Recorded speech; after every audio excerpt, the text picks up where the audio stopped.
Some butter,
but she said the butter's bitter.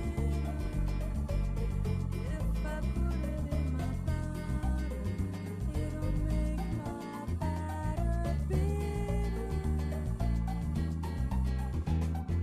Butter, bitter, better butter.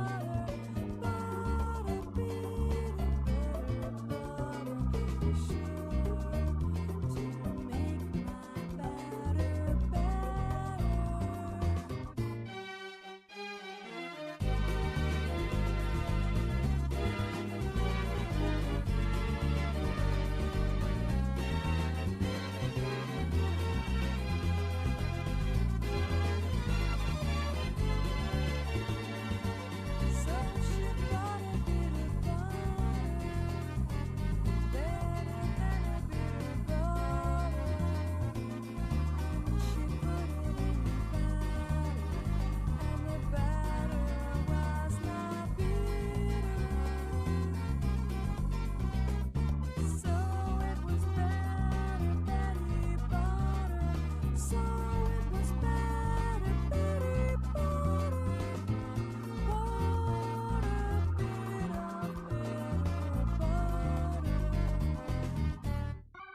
What's up?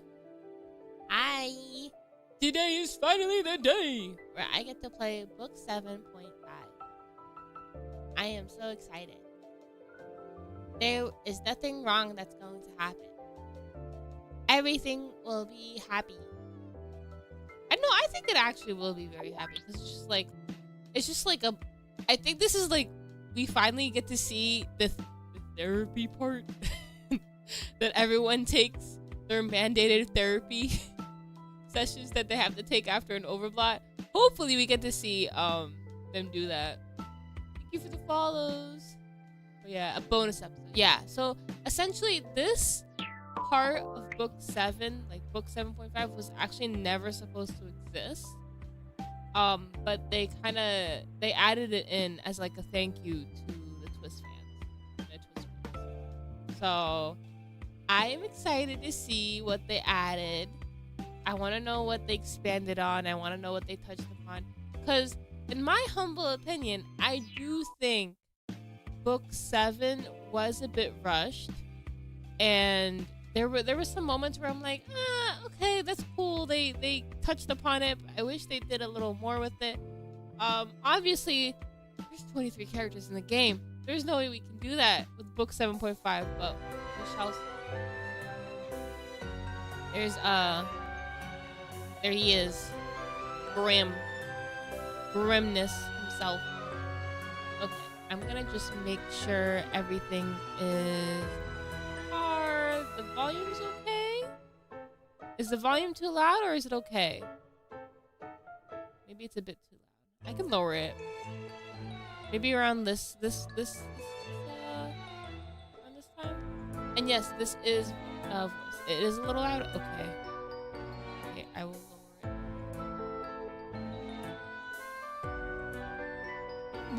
it.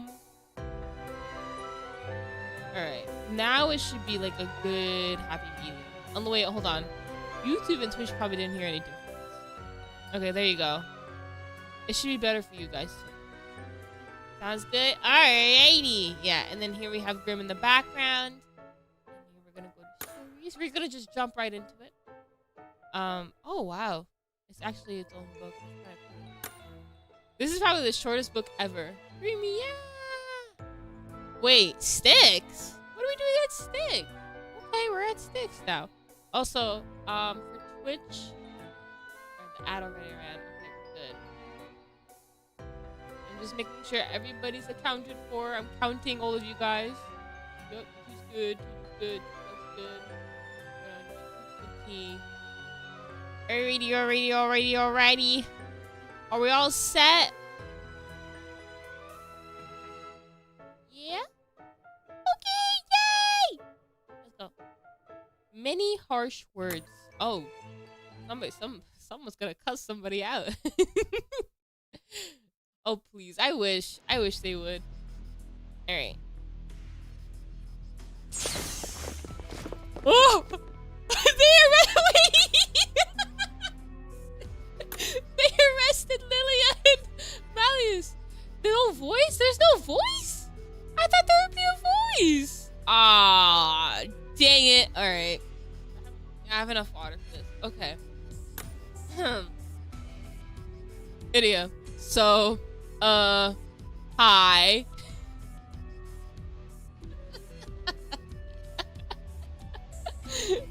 Oh, God. How are you guys holding up? I can't imagine it's great for you getting examined from multiple angles for days on end. Yeah. I'm not doing too shabby at all. I've healed up nicely and it feels like I've gone back to my active duty days. Aww. Oh my god, Grim. I'm not Grim. Why did I say Grim? Malleus. And his cut up horn. It's so weird. I've spent this entire time feeling something akin to weariness or languor. I don't even know if I said that right. Whenever Malleus speaks, it goes above my head because I'm me no smart, unfortunately, when it comes to English language. Hey, Earth. Hey, Mystery, what's up? Alrighty. Languor? I don't know. I'm assuming it's like kind of like feeling like that's the vibes. That's the vibes that I'm getting. Okay. Before now, any fatigue I felt was fleeting. A bit of sleep was all it would take to recover. I'm not certain if it's due to the extended duration I sustained in the Arcane realm or the loss of my horn, but I think perhaps my magical control isn't quite where it should be yet. Your horns work like antennas, gathering magical energy from nature. And they're also organs with tightly clustered nerves, right? That sounds hazardous. Be careful not to trip and fall and break your other one. Lilia! What? I'm a little quiet. La la la la la la. Am I still quiet? Am I still quiet? I'll just raise my voice up a little higher. Lilia's crazy, though. Nope. Okay. TikTok says I am plenty loud. So it's fine. Okay. Be careful not to trip and fall and break your other one. I'll try. Malleus, you're durable. Your horns are durable, right? I don't know. I don't know anymore. He seems fragile. A little bit. Grandmother has always had many harsh words to say to me. She's warned me that she won't stand for any further recklessness on my part. Damn! She also took me to task for letting all of that happen under my watch. Damn! Grandma's savage. I want to meet Malleus' grandma, bro. We met Malleus' mom. We didn't meet Malleus' dad or grandma. Like, what's up with the gatekeeping and with family members? I want to see everybody. Oh well. The sheer weight of her glare made me feel as though I'd sunken into the floor, chair and all. Ooh. Yeah, I remember the comments from the personnel that were present for that meeting. They were like, I sweated at least 3 liters, and I was desperate to get out of that room ASAP. Second for me, to be honest, I was sweating buckets. It was so bad, I thought I would totally extinguish my hair. Confirmed! Confirmed! Confirmed! If you put water near Ilia's head, he will go bald! He will extinguish his hair! Yay! I'm so happy that this was the way it was confirmed. On the plus side, at least you guys don't gripe and moan like the other troublemakers. We've been extremely grateful for how smoothly all the examinations have been going. Incidentally, one of the personnel informed us there would be a special examination today. What will that entail? Oh, that. So, here's the deal. You guys both got permission to return to Night Raven College. That means, we've got to verify some stuff before you go back.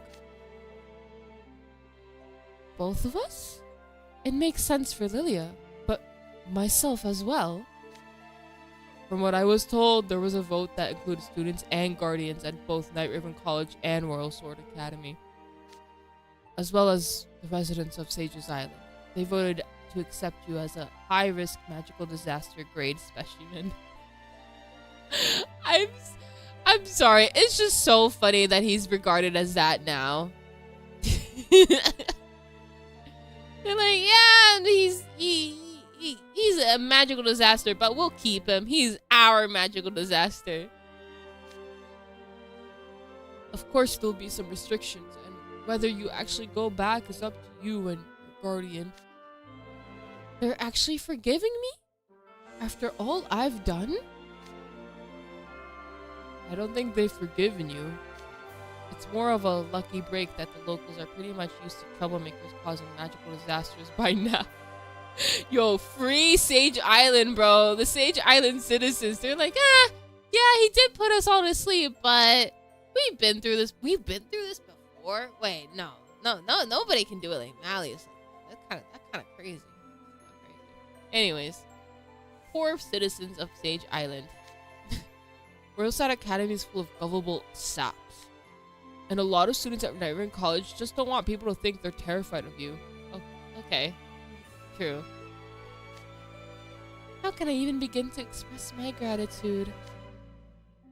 Allow me to speak from the heart, Lydia. I truly want to thank you as well. Please don't start with that. I've already heard enough apologies and thanks from you guys to give me indigestion. And as far as me and Styx are concerned, you've been humoring us so much, it basically evens out all the trouble you caused for us before. Anyway, just to confirm, are you both going back to school? Malleus. I mean, you don't have to decide today. I get why you'd be on the fence. I sure didn't want to go back to school after I overblotted. I'm sure it was the same for the other guys too. You know what? They don't really talk about this. Speak your truth, King. There's awkwardness, guilt, not to mention feeling generally pathetic.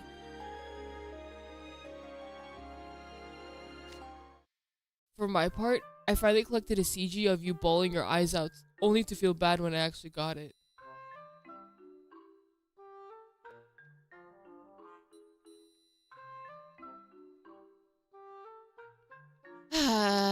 Lydia. You still think this is a visual novel, bro? I mean, it is.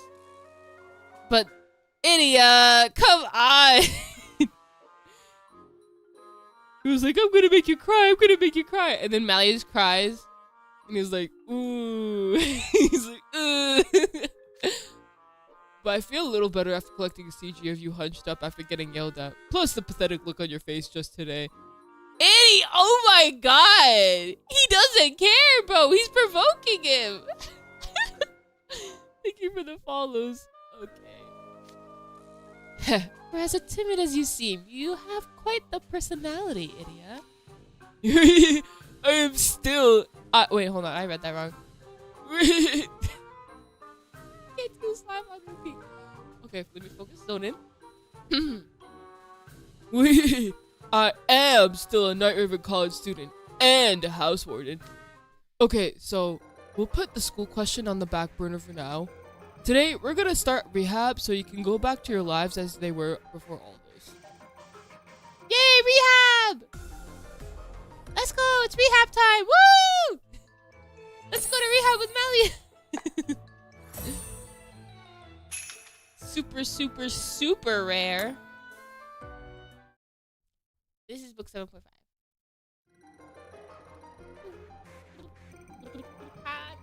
My toilet.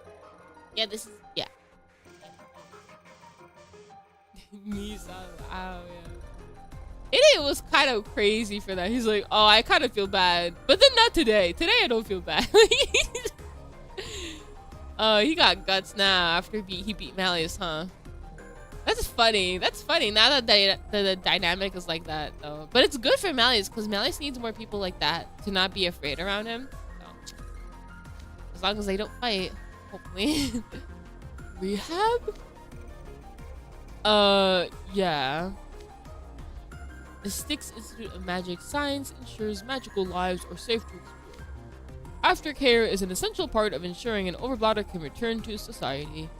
We don't want a scenario like, exams are all done, you're free to go, only for peeps to go turbo blot once they're on their own. Basically, we have to make triple and quadruple sure that it's safe to let you guys return to your original environment. Alright, I understand. Thank you for the follows. What will we be doing then? Well, after conducting detailed examinations, we learned that your magical wavelengths are actually very similar. They are? Yup, they might be as well from the same person. Huh? Oh, because... Huh. No, wait, how does that idiot explain? What? How? Impossible. We both may be fae, but I'm a bat. Malleus is a dragon. Yes, that's correct. In fact, magic circuits are never identical, even between biological relatives, like fingerprints. So we looked into potential causes. We checked your data against what was in the arcane health evaluations you got when enrolling in NRC. What we found was that Malleus's wavelength was mostly unchanged. Yours, on the other hand, Lilia, seemed like a whole other person. Oh my god, that's not Lilia standing there. Oh my god.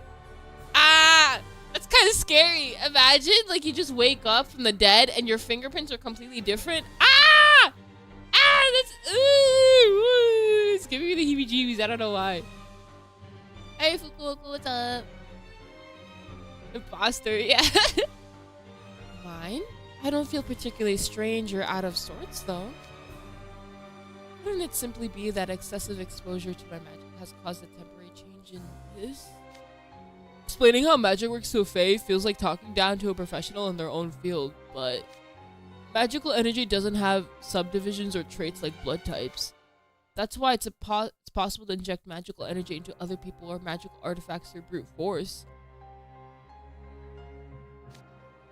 Like what I did for, like what I did for Shanghai.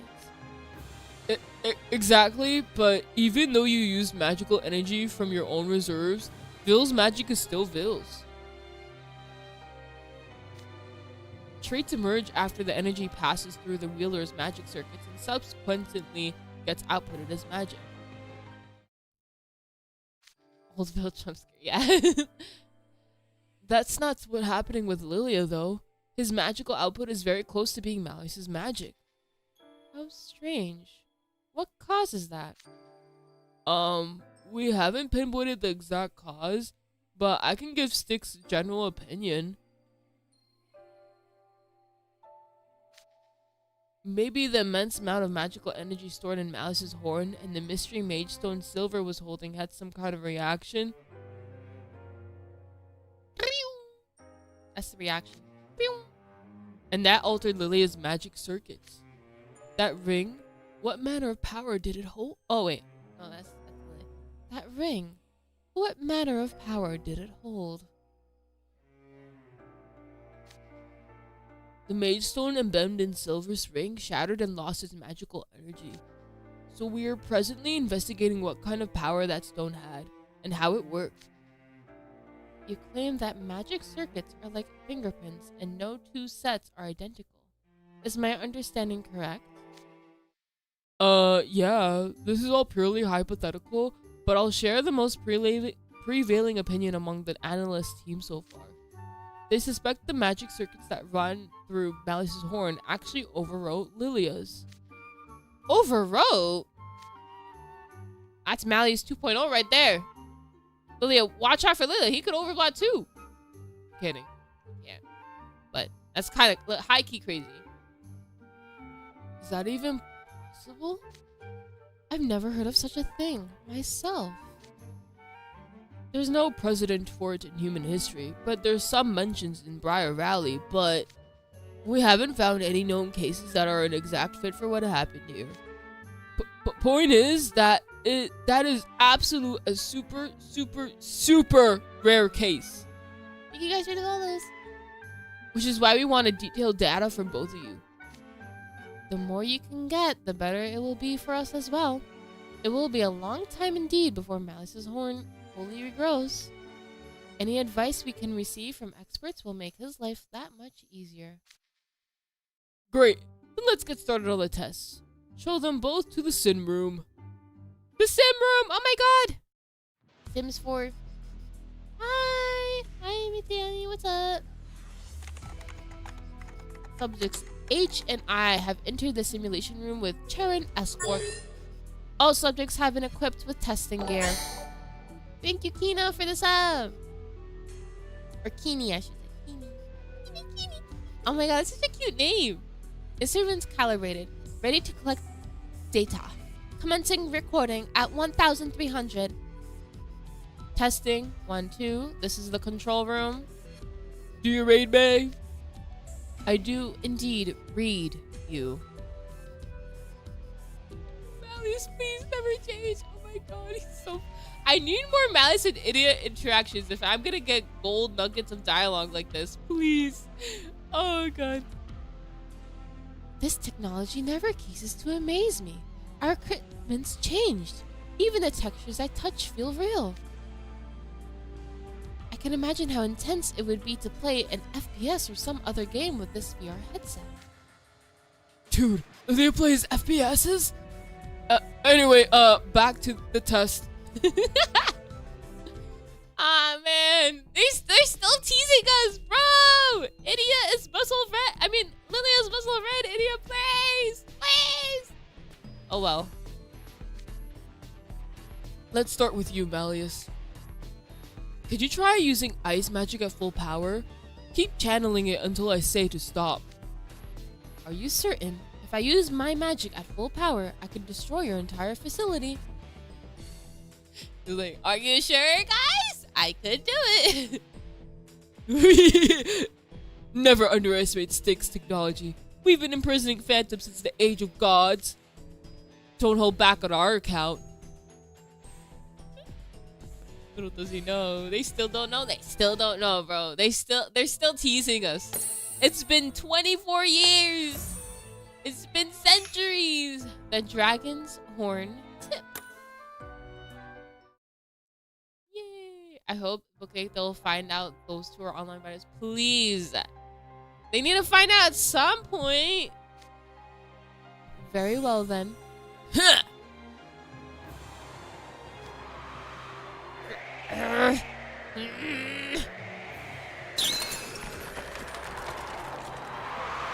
Okay. Wowie. Fluctuations detected in subject A's magical output. Rate of fluctuation exceeding control values.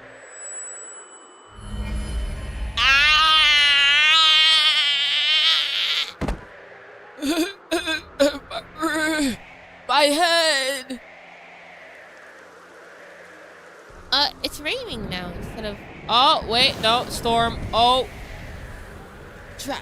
it's like back when I first took on bipedal form. I can't regulate my power properly. What? What happened in this bipedal form? What is happening?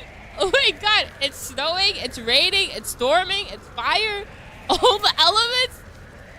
Malleus, are you all right?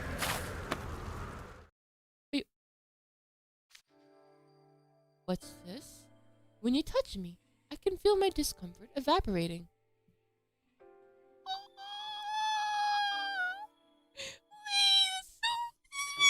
I'm gonna let Eddie explain, but that's so cute. Subject's A magical output and fluctuation rate are both within control value range. He's stable. Just as I predicted. Magic is heavily influenced by one's mental state. But What voice am I going with now? anyways, but psychological effects alone wouldn't explain fluctuations this big. Next, I'd like you to channel your magic through Lilia's magic circuits, like you did with Bill. Are you up for that, Malleus? I've never done that before, but I'll try. For sure, I hate to ask this of you as a first-timer, but this will be a more challenging feat of magic than just generating ice. Remove just the accumulated snow without using fire or heat and without damaging any buildings or plants. Alright. Lilia, your hand? Here. Wait! Is that why they held hands at the party? Oh! It's all coming together! Snows, depart to the skies once more.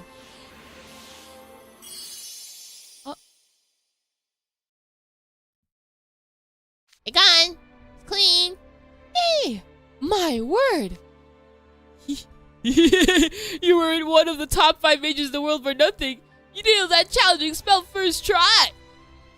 Well, what's the observation data? Subject's AH's magical output and fluctuation rate are both within control value range. He's extremely stable. I feel no discomfort or pain when using magic. It's like how it was before my horn broke.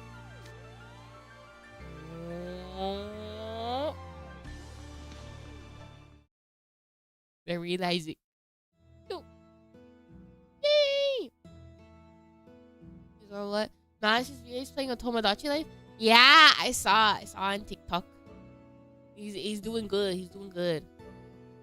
I don't know what else to say, but I saw him like create a Kalim. I was very happy. That's all. That's all.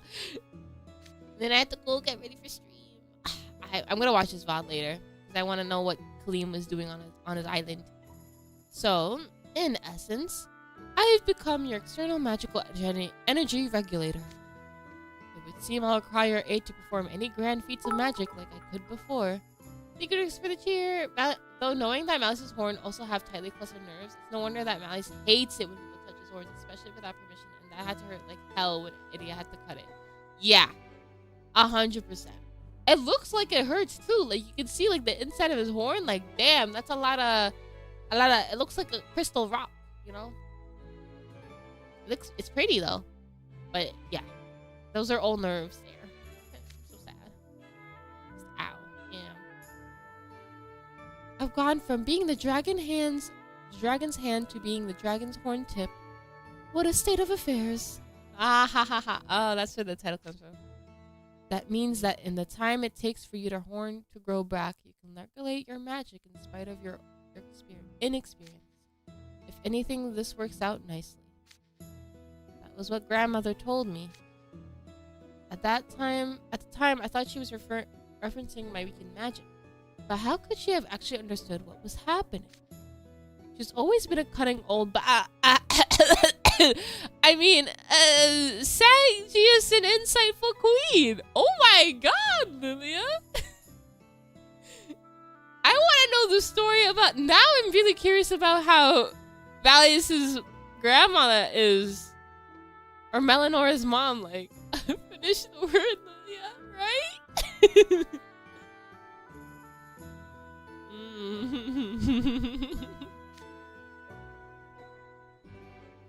At any rate, it sounds like I won't be able to retire from being your chaperone anytime soon. I'm sorry. You wanted to be free from the Draconia family. From me. It won't be feasible right away, but I'll persuade grandmother over time, and I think you've misunderstood something. I wasn't leaving because I wanted to be free from you. What? What? How did Malleus misunderstand this? I thought he was crying because Lilia was leaving, just point blank period. Not because he was leaving because he didn't like. What? Malleus, what? Did I miss something? Did he always think this way? Not even immortality. I think I missed something or misunderstood something. Because I thought Malleus understood that he, no more magic. He can't be around no more. Okay. Miscommunication. This cannot be miscommunication, but alright. I thought you were being forced to remain because grandmother ordered it. Her Majesty asked me to stay, certainly. But a bigger reason was obviously that I wanted to watch you boys grow. If my magical reserves hadn't run dry, I would have loved to graduate school. I wanted to see Silver coming of age, Sebek officially enlisting in the Royal Guard, and your coronation, of course. Truly? Whoa, not so loud. Then why did you speak of going to the land of the Red Dragon all alone? Such a sudden declaration came as a shock to everyone. It was also deeply saddening. It brought Silver to tears. Ugh. What do you mean, ugh? Lilia, what? Ugh. Look, I wasn't expecting to lose my magic so suddenly. Back in my active duty days, it was considered explanatory conduct for those who couldn't fight to bow out gracefully. Otherwise, they'd be deadweight that slowed down those still combat-worthy. They'd impede the entire war effort. Speak of the state of affairs from centuries ago. Those days are long past. I know, that mentality is outdated and wrong. But human lives are so very short. From our Fae perspective, they have but a mere moment to freely enjoy themselves. And he would undoubtedly use that entire fleeting moment just for me. I wanted to do whatever it took to prevent that.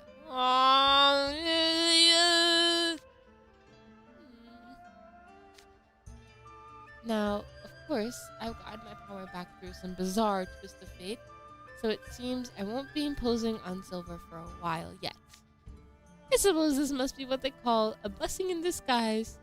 Boy, what a lucky break for me! I understand your desire to avoid imposing on Silver. But why didn't you tell me? What kind of king would I be if I didn't lend an ear to listen to my friend's woes? I wish you would have consulted with me. Yeah! I wish too! Then maybe the entire book 7 would have happened! Thank you, Turkish, for the cheer.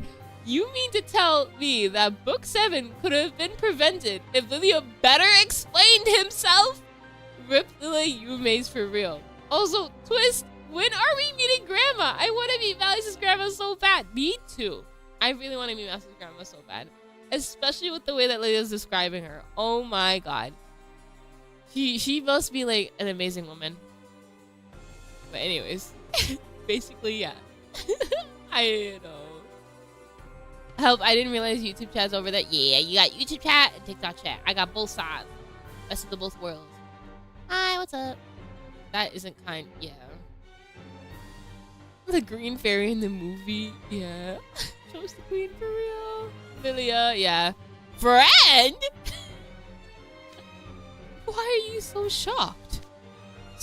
Sorry, when you put it that way.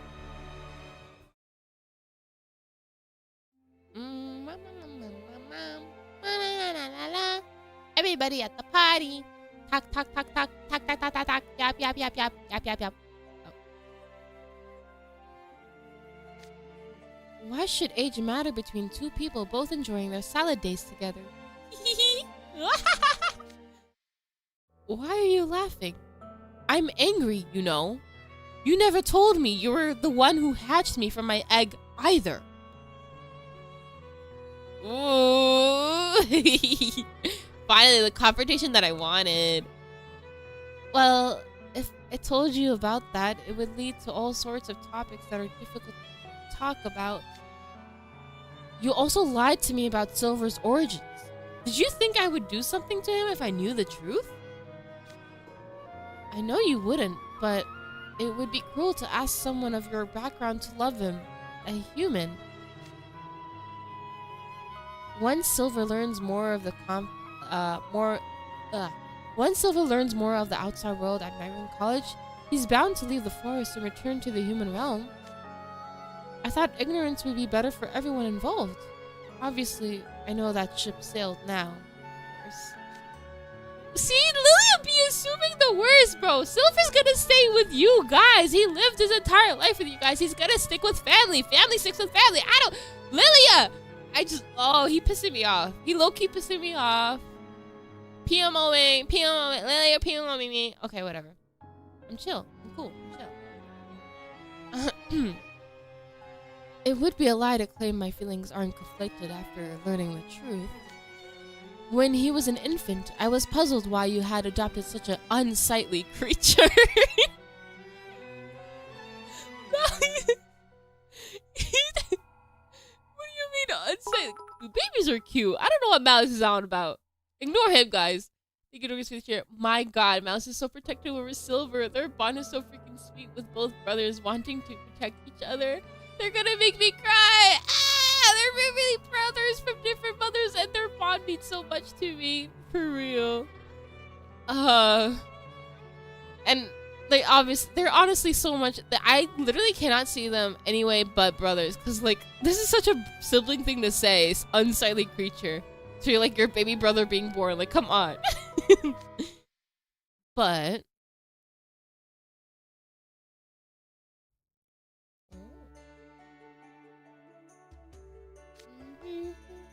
before my very eyes, he grew up, learned to speak, and brazenly declared he would become a knight and protect you and me. Sebek soon joined him, and I began to find your house was full of clamor no matter when I chose to visit. It was noisy and dirty there. The shade, bro. But still, I couldn't stop myself from sneaking away from the castle chamberlains, and venturing to your home. Aww, Malleus! I could hardly come to hate him now, after all this time. That is baby bro! I see. Lilia, thank you, Dorcas, for the cheer. First, it was hairless monkey. Now it's unsightly creature. Malleus is super big brother coded for real. Yeah. It's so relatable. OMG sneaks out of the castle. Yeah, he does, to go meet with Lilia and play with Silver and Sebek. So cute. I would like to return to Night Riven College. Yay! Yippee! Children of man may be individually weak, but they drew upon their knowledge and joined forces to slay my mother and break my horn. I have much and more to learn about their collective strength. If I study that without looking down upon it, I could undoubtedly become a stronger, wiser ruler than my mother or grandmother. Ooh, tea, cocky. Wouldn't you agree? Mm-hmm. You're completely right. Besides, it's probably for the best to take shelter at school until Queen Maleficent's snappiness has abated a bit. Oh my god. Lilia, what have you gone through, bro? Indeed, even the thought of returning to Briar Valley now terrifies me. Not even immortality could save me from that. What? Yo! They're not serious. Oh. I admit feeling feeling slightly awkward at the idea of returning to school. They'll take that over grandmother's lightning. Oh my god! Yo, they get beat at home! That's basically what they say. They get beat at home! You're not wrong. Both of us owe an apology and our gratitude to the children of man who stopped you. Agreed. And that holds especially true for Silver and Sebek. I must ensure they receive a properly fantastic reward. But it would hardly be fun to merely bestow rewards. This calls for something far more special. Aha! A fine idea comes to mind. A fine idea? I know just the treat to give everyone. Will you hear my proposal, Lilia?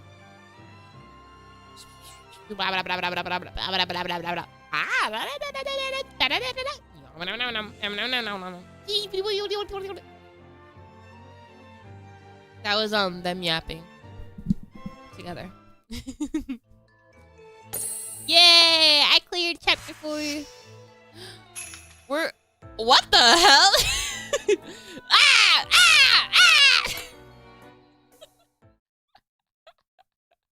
What kind of chapter name? And we're in the nurse's office. Oh god. What is going on? Are we okay? Peep the Mickey in the floor, by the way, right next to my hair. You can always for the cheer. I said this in book 7. If Malleus is more patient and his mom is the way she is, imagine how grandma acts. No lie though, it would be super funny if she had a gap moe side to her, especially when Malleus introduces you to her where she'll act a little sweeter towards them. Oh, I'm sure she will. Like there's like, you know, she has to put like I'm sure she's like very big about reputation and all that too. Alright, I'm gonna run a 1-minute ad on Twitch. I'm gonna be reading the chat in the meantime. So go ahead and do that. That's an interesting name. You're right? Yeah. The chapter name? Beats me, bro. That's when they thought up the party. Yeah, I think so too. And that's why they held hands during the party. It's so cute. The title's beautiful, totally, yeah. Grandma must be really something for Malleus and Lily to find NRC a safe haven. Oh, 100%. I mean, to be fair, there's not a lot of things that threaten them at NRC. Like, they're very strong. I'm not gonna lie, when you yap, I wanted to squeeze your cheeks. Okay. Sometimes it's either dying or the first years are doing something. LOL. True. True. I wonder what it's gonna be. It could be both. It could be both this time. You know, book 7 really did a number on you. Thank you guys for the follows. Okay, just like 10 more seconds, and then I'm just gonna read comments here. Jinx Rose. Ah, dang it. Knock on wood. I live because I have Prime's up. Oh, nice. You survived the ad wave. All right, I think we're back. We're back. All right. Out of context chapter name. Yeah. I'm getting a Leona cardboard cutout. Oh my god, congratulations! Is he gonna be like watching you as you sleep? That's a weird question to ask. Why did I ask that? I'm sorry. I apologize. Anyways.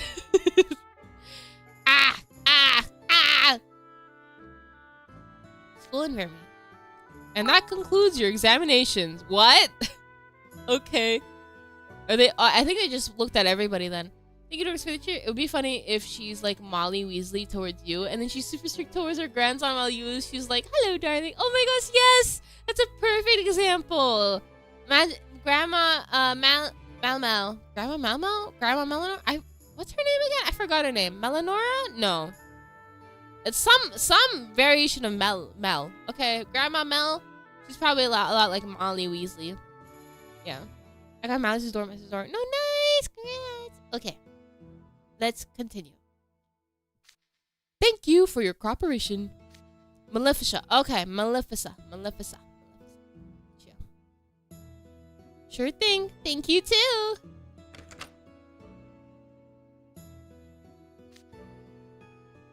Whew, that was intense.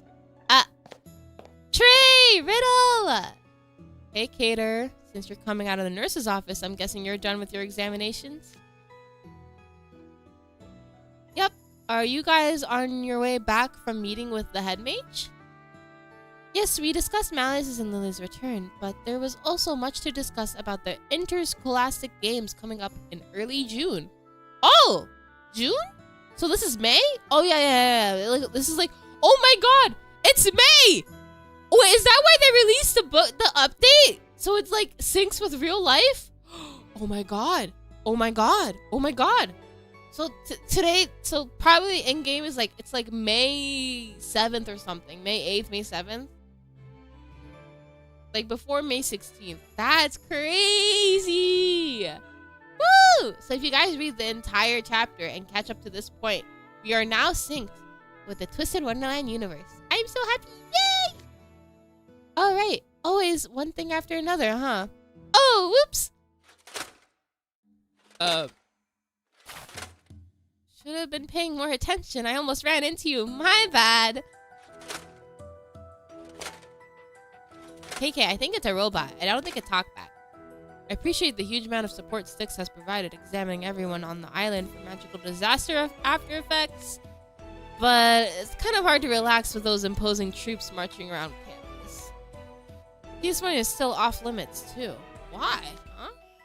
They even wrapped up the DS1 Rare and Hall of Mirrors with yellow tape that says "Keep Out" in big bold letters. Dang. Yeah, I hear it's still got such a heavy magical energy density that it's hazardous to humans. Oh, okay. Is it because Malleus' horn broke? That guy's seriously on a whole other level. Styx and mages from Briar Valley have that matter in hand. The head mage claims that the restriction should be lifted in a matter of days. Dang, I don't know. Malleus created like a whole destructive, dangerous type of atmosphere, and the stream is lagging. Oopsie. I'm gonna pause. Are we okay? I see the stream literally lagging. Okay, no, we're back. Okay, we're chill. We're chill. We're chill. And Nils and Malleus haven't come back to school yet either. Man, I just want things to get back to normal. He has also been missing a lot of school with how much he has to do at Styx. To be fair, in Idia's case, he barely shows up to class in person to begin with. Well, I want to ask him more details about the books I've read in the dream, so I'd much prefer things return to normal soon. Oh wait, he wants to be friends with Idia! That's so cute! Are you talking about the technomatic engineering manuals you read when you were keeping Malleus out of Idia's dorm? Yes, the school library has similar books, but they were all less detailed than the ones from Idia's dream. The explanations were more vaguely written. The books Idia had were neatly indexed so I could jump immediately to what I wanted to read. The text was clear and concise with no ambiguity.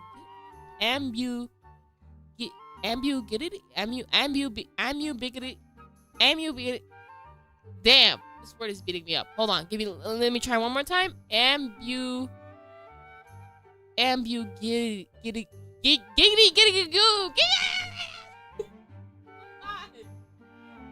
not letting this word defeat me. Ambiguity.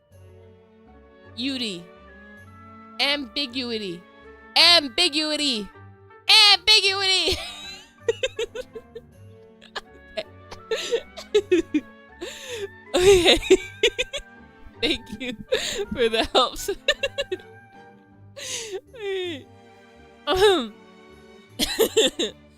They were quite well written. Why didn't I think to note the authors? Psst, Trey, those books Riddle read were part of Idia's dream, right? See, KK thinking like me. You thinking like me right here. Are you thinking what I'm thinking? Yeah, Riddle might be looking for something Idia created from his own imagination. I believe it from the maverick genius himself. If Riddle learned the truth, I'd bet he'd corner Idia and force him to write those books immediately. What have we here? Thank you guys for the follows. Why is there fight music? We literally just got back together. The overblock's done. Why are we fighting? In the courtyard. Hello? Lightning! Pierce the stormy skies! Living bolt! Your trump card is mine now! Joker's wild! Oh, wait. Ah! Civic and Ace have switched spell script structures. All right, here goes. Living.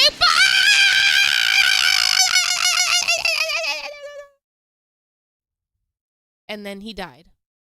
Oh my god. Oh, for you're telling me this spell comes with its users glaring inexperience?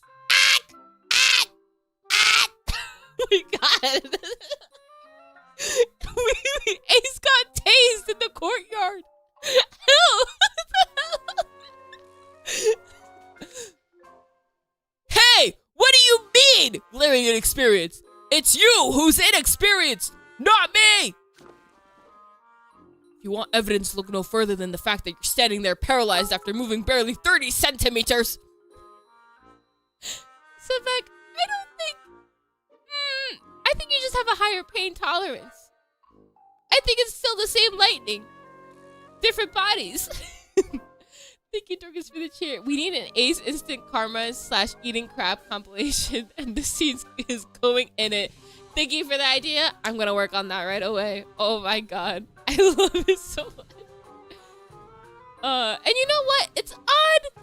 Isn't this odd that this is like the second time that he got electrocuted? No, this is the third time, I think.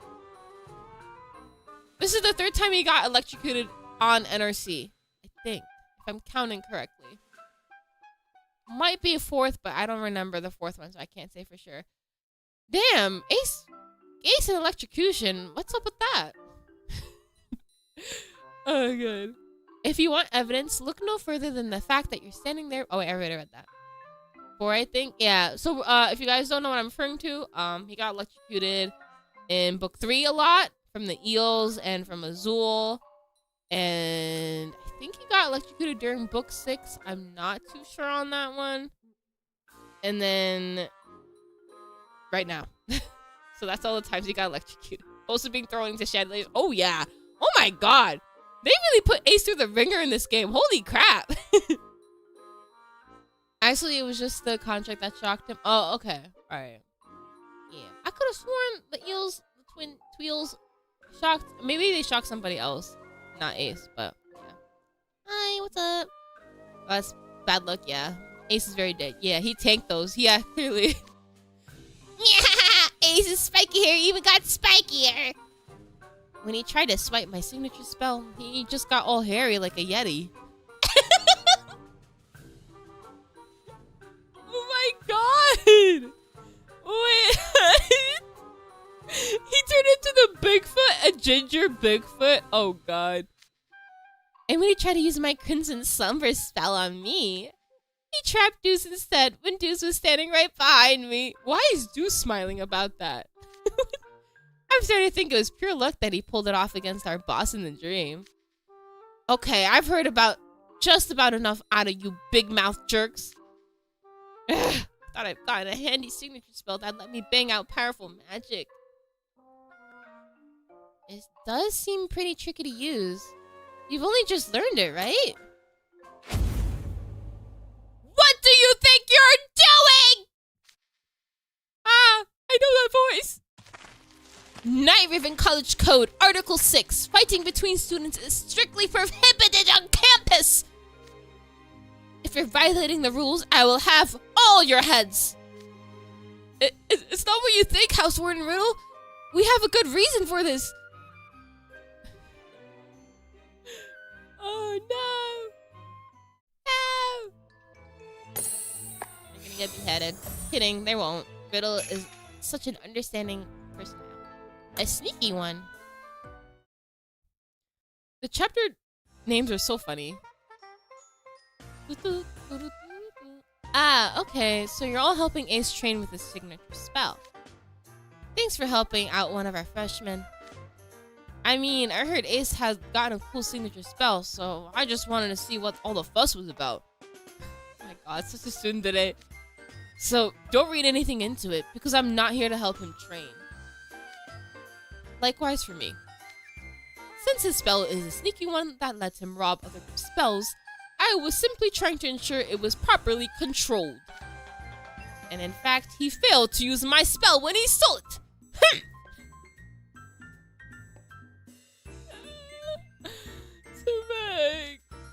Rob? Wow, rude. Joker's Ral just switches one spell with another. I'm not robbing people. It exchanges a spell of mine with a spell from the target. That's it. What a tricky spell. That's neat. Oh, I thought he only copied it. I didn't know he actually switched spells. That's kind of cool. But you have to have a read on the cards in the opponent's hand to accurately make the switch. That increases the spell's difficulty level by a considerable degree.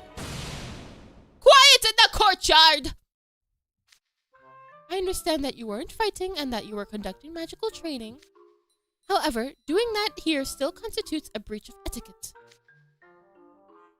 For sure. For sure, you freshies don't have a perfect control over your magic yet. What if you accidentally hit some passerby and injure them? That'd be a huge mess. Sorry. If you want to do training with magic, you should do it in our dorm's rose maze. It's a little cramped for spell slinging, but if you ask Griddle, he could order the roses to make some space for you. Order the roses? All of the roses in the Heartseal mazes are magical plants. The roses reconfigure their maze layout via orders from the House Warden. Isn't that right, Trey Clover?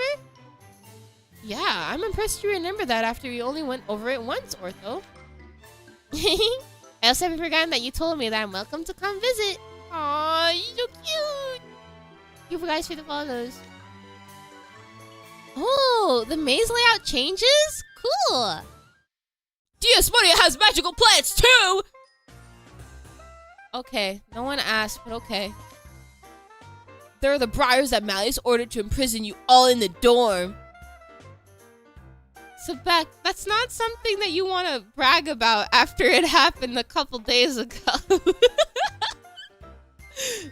Why are you bragging about that? Talk about creepy. I wanted to practice on the down low since the house warden would nitpick if he found out. I'm standing right here, you know. You must be quite eager to lose your head. Oh my god, that's so scary. Riddle's saying that while smiling. Oh my god. Now, House Warden. Training to take full ownership of the spell is laudable.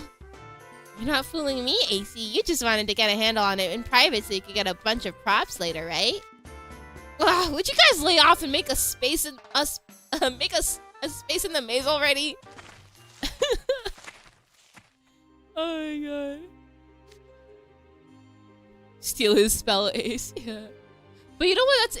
That's an interesting, like, since it makes him less OP, because now at first I thought he had to, like, he could just copy anybody, like he didn't have to wait or anything, but now he has to wait for them to actually say the spell and then he can copy it, or not copy but switch it with his and then use it. And even then it's not perfect, so there's like a bunch of drawbacks for sure. Oh, so your signature spell lets you swap your own magic for someone else's. That's amazing. It'll be one powerful spell once you master it. Right? But it's pretty tricky to actually use. I can't use shape-shifting magic like Jack, even if I swap in his spell. The thing about Unleash the Beast is that it's something I can only use because of my wolf ancestry. Interesting. So your signature spell evokes your ancestors' traits from your genetic information. Wait, so if Ace was like a beast man, and he, like, let's say like he's like a bunny, Unleash the Beast would make him turn into a bunny instead of a wolf. That's kind of cool. That's kind of cool. But I guess for him, he just becomes a hairy Neanderthal or whatever, a caveman. Unleash the Beast, and it's Caveman Ace. Or Yeti Ace, I guess, in this case. That's cool. Does that mean it's a reversion spell than a shape-shifting spell? Now that you talk? Yeah. Wow, that's kind of cool. Yes, sir. So when Ace used it, he didn't turn into a wolf. He just got all hairy. It was fun seeing him all fuzzy. Not that he could hold a candle to my luxurious coat. Waiting for that spell to wear off was the worst. Well, you know what they say. Failure is the mother of success and all. Did you have any other hairy experiences? Speck's signature spell shifts his body into a completely different form of matter. For spells like that, even if I understood how they worked, my body couldn't keep up. That goes to show my spell is one that can't be mastered by undertrained weaklings. That's rich coming from the guy who chalks himself silly all the time. Quiet, you! Me? Kidding. Get it? You? Yeah. You? Yeah. Oh, alright, anyways. Thank you for the follows. I also can't switch spells when I don't know what kind of spell someone uses. If I'm expecting a fire spell, then it turns out to be a lightning spell, it doesn't work. So you have to anticipate where your opponent will play next ahead of time, like a card game. Oh! Yep, plus the target has to fully formulated their spell or mine will fizzle out. That sounds like a limitation you could overcome with the right training. Get good enough to add any missing structural components yourself when you make the switch. You can do that? Oh wait, right. Your signature spell Paint the Roses lets you overwrite someone's magic. That means you instantly rewrite or rearrange a spell structure, right? Oh geez, that's the kind of thing that gets me all mixed up. I can't overwrite just anything. Every spell has its limits. I can vouch too. Back when I first manifested my signature spell in my fresher days, I could only make one clone. I guess in the end it comes down to a whole lot of practice, huh? Sigh. You won't build muscle without exercising. Same goes for magic. I swiped the Housewarden's Riddle spell just like that back in the dream. I can relate. I could use Crimson Slumber on the Island of O when things were urgent. But once I got back to school, it was misfires all day. I remember thinking, what in tarnation's wrong? Maybe it's the adrenaline rush in an emergency that makes the difference. I do have the data that claims magic is heavily influenced by someone's ability to focus. But I doubt it was a fluke that Ace succeeded in stealing Riddle's signature spell when he did. I think there's a logical reason behind it. What would that be?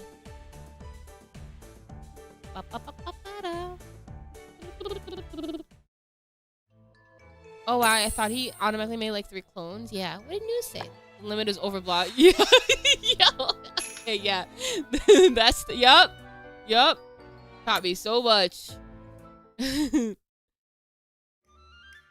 Some cosmic luck factor that gives what? That gives you extra potency when you're trying to save your friends, aka the magic friendship. Yup, maybe. Speaking words for the cheer. So hypothetically speaking, if Leona had this, he would turn into a lion, or Ernesto would turn into a fox, since it's the type of magic that calls upon beastmen ancestry.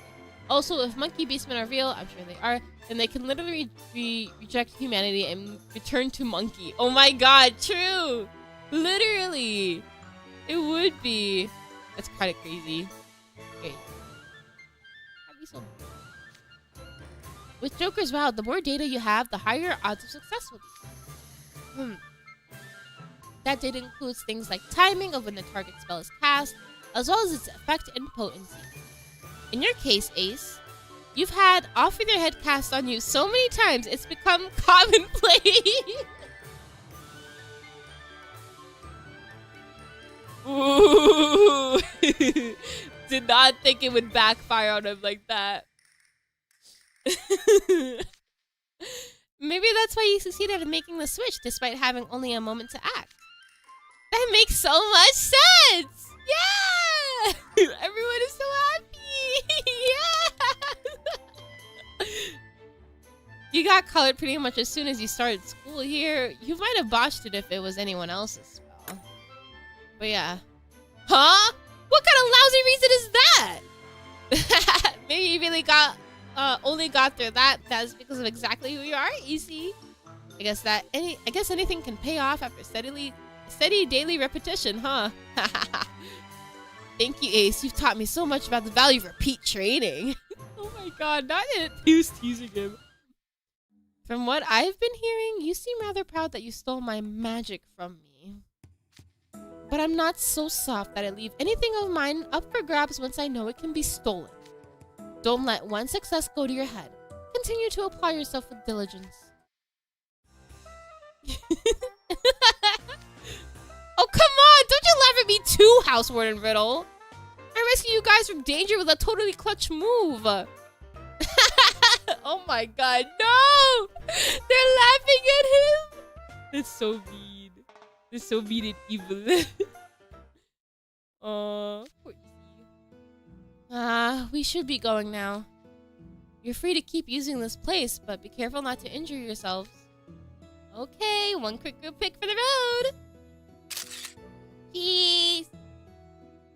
Did you guys smile when you took this picture? I hope you did. He's not gonna take one again. Hashtags NRC freshman, hashtag 6 spells training, hashtag failure is a part of training, and post it. Keep at it, freshies. I was about to say frashies. What the hell's that? Oh dang, I think I blinked. Oops. Well, you're on Magicam now with blinked eyes. Man, I've got to master this signature spell fast so I can make those guys eat their words. If we had these spells mastered right out of the box, then no one would have to work hard for anything. You gotta start with the fundamentals. Training on fundamentals is my least favorite part of playing basketball. Come to think of it, Jack, you already had your signature spell at the Interdorm Spell Drive tournament in October, right? That means you acquired yours the earliest out of everyone present. Impressive. Was there some impetus behind learning it? Or whatever? I don't know how to say it. I don't know about an... Okay, hold on. I'm gonna Google it, because they're gonna say it more than me.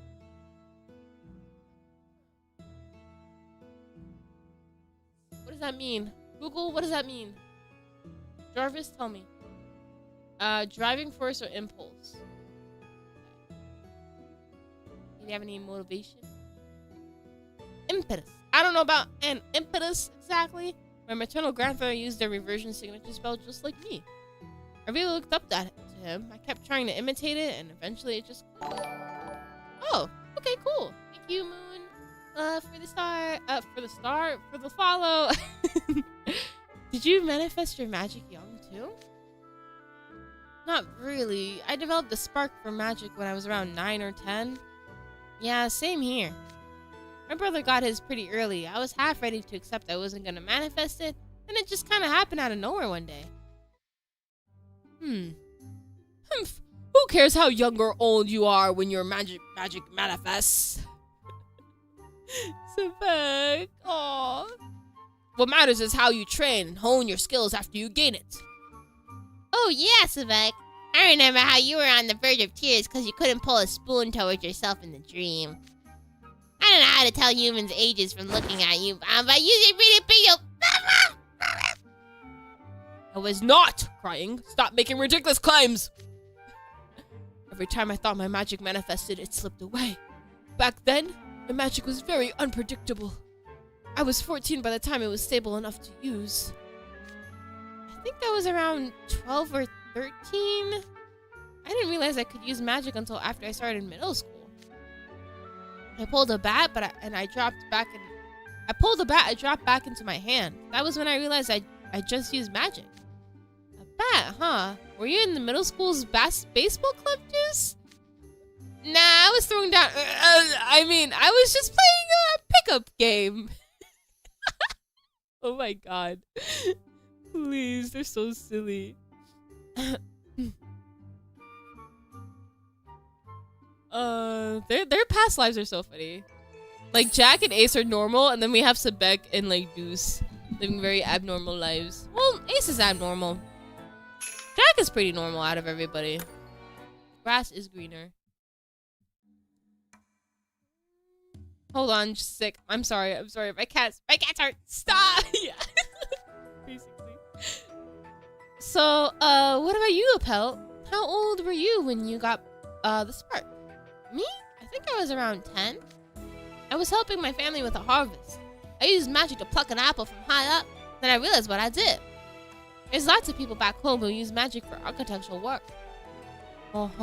Humans' lands use magic for farm work as well. I thought you all relied on machinery. We do rely on machinery for a lot of stuff, but we also got a lot of sloped fields that aren't suited for machines. Potionology helps with selective breeding and fertilizer development, and Flet's magic's good for surveying land and harvesting. you get sorted into Pompiori because your family's got a strong background in potionology? Before I moved here, I loved flying through the air, so flight magic was pretty much all I ever used. I love flying with magic too. It makes you feel, I don't know, magey, right? Sure, Grim. Yeah, sure. Must be nice being able to fly around freely on a broom. Yeah, my classmate mentioned you need a flyer's license to fly around in urban areas. And that people have really limited options for where they can practice. Oh, right. I guess I was flying over private property. I guess that's one of the pluses of living in the country. What about you, Grim? When did you first become capable of using magic? Who, me? I don't know exactly when it was, but before I knew it, I could breathe fire and use magic and knock fruit off trees. Does that mean you were using it instinctively by the time you're old enough to remember? What strange creatures dire beasts are. Actually, I never thought about it before, but how old are you? He's only 3 years old, guys, I promise. He's only 3 years old. He's not. I don't know. Never kept count. But my age and my species ain't relevant here. What is relevant is that I'm a great genius. No, it is relevant. What species are you? What type of cat are you? Diabetes, I should say. And how old are you? You gotta know these things. You mean 30, Rose? Maybe. I'm jealous of you guys. I wish I had a signature spell now that I'm enrolled in Night Raven College and all. Yeah, me too. I want a signature spell and I want it now! I wish I could use magic at all. I think I'm fine just watching. No, I want magic! Give me magic! Give me magic, I want magic. The 3 of you are all so unique. You're basically walking signature spells as it is.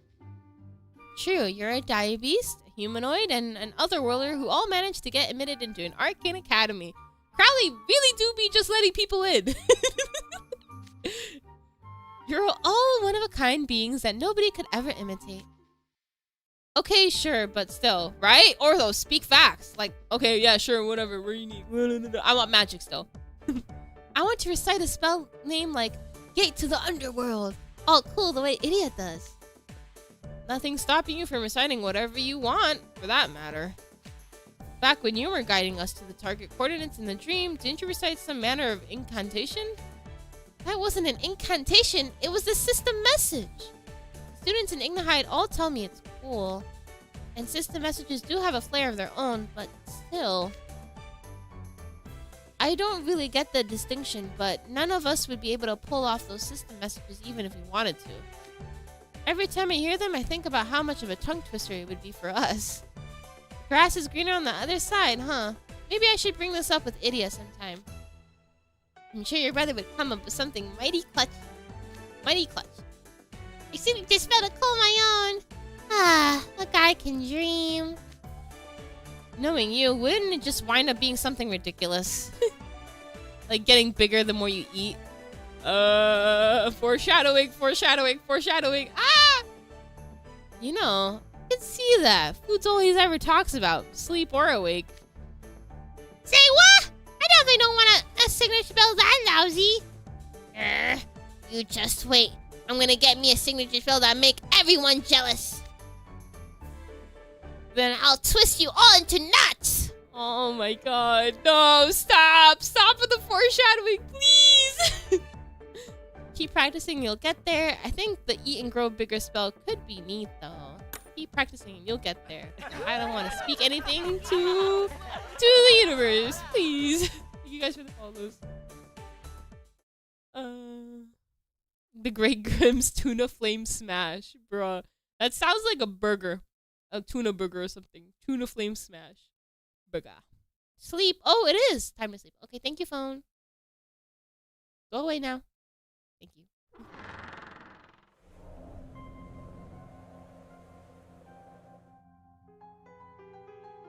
Oh my god, the Overblot Stone. Grim,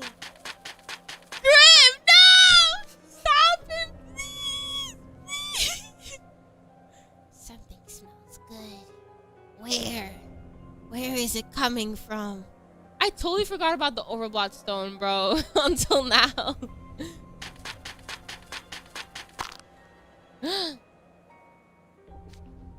Stone. A stone! Oh my god, the crackhead here is here. It's a big one.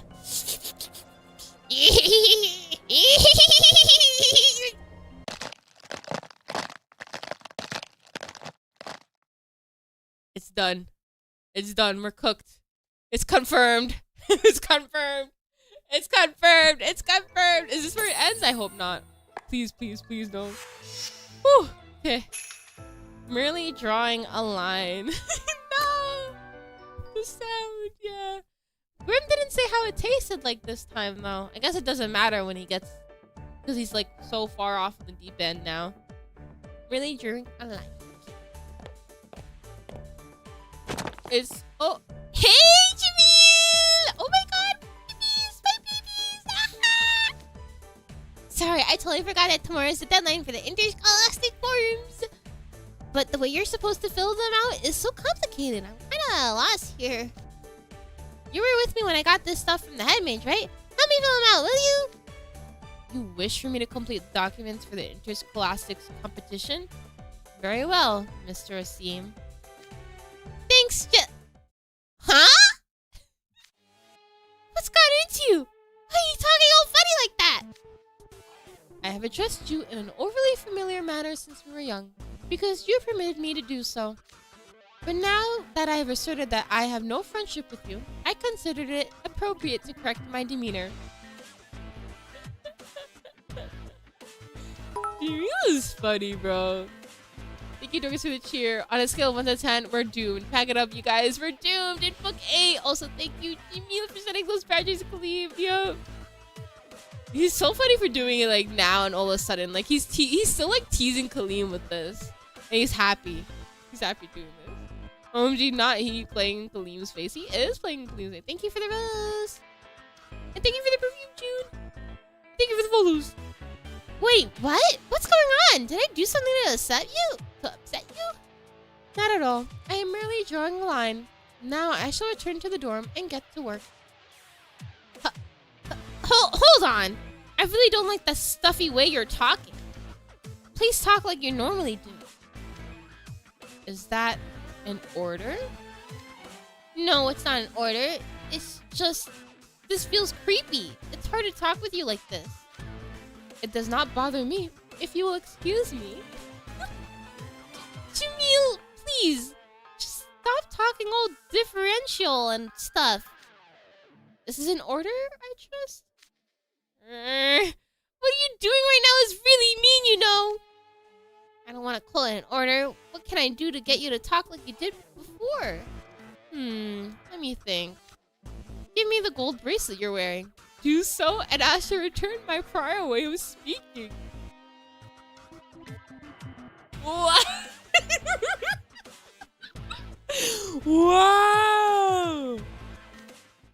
Mom gave me this bracelet as a good luck charm ages ago. But if it'll get you to talk like you used to, all yours. Here you go. That was a joke. Now he feels bad. You're the Asim family's heir apparent. How can you let a retainer tell you what? I can't read. How can you let a retainer tell you what to do? Not want, what to do. I urge you to consider the value of things more. If I sold that bracelet, I could buy a luxury home in a prime location in Silk City. If you carry on in this manner, one of these days, someone might take you for every last source cent you're worth. Huh? Thank you guys for the follows. What? Wait, Jamil, are you going after my fortune? Like in your dream? Who could say? But if you continue to adhere to your present status quo, there will be no treasure in the world easier to take than yours. Surely you have learned by now that there are no absolutes. There could be a snake in the grass near you already. So, you wish for me to address you as a friend who would? By all means, simply give the order. I don't know. Ordering you to do this doesn't feel right. And you're fine with me speaking like this for the rest of our lives? Definitely not! I am your retainer. If my superior orders me to change my demeanor, I shall correct it at once. But, I mean, yeah, you're a retainer, but still! Why do you hesitate? Simply say the word, sir. I order you. Okay, sure, Kalim. Since that's what you want, I'll go back to acting like a friend would.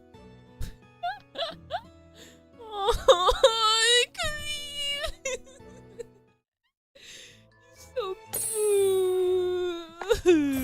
For trauma, yeah. But this is good. They need to fight more like this. Like, Kalim needs to realize, like, Jamil is not gonna, like, bend over back for him. He's gonna go against him. And he's gonna have to fight against him like that. Thoughts bottled up. I like that. I like that. Good example. Good example. Good side story. Throw bugs. Oh, are we still here? Oh, okay, we are. So, what were we talking about? You wanted my help with something? I'd like some help filling out these forms for the Interscholastic. Oh, that. No way!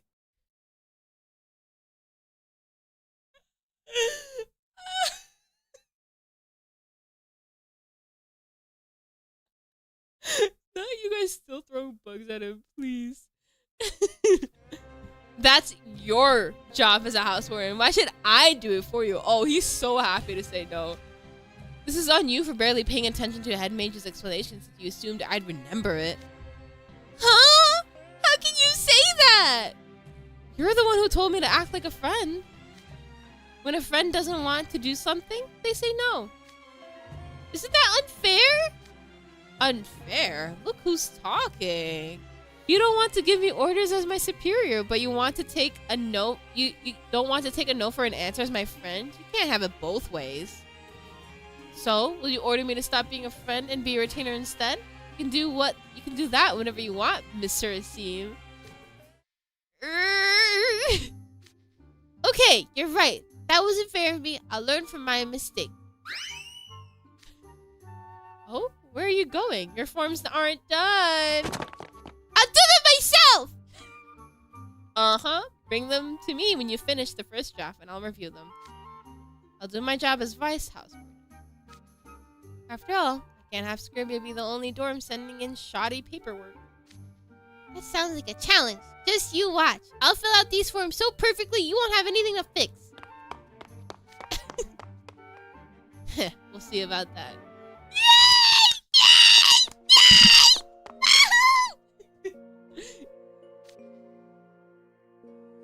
Oh, man.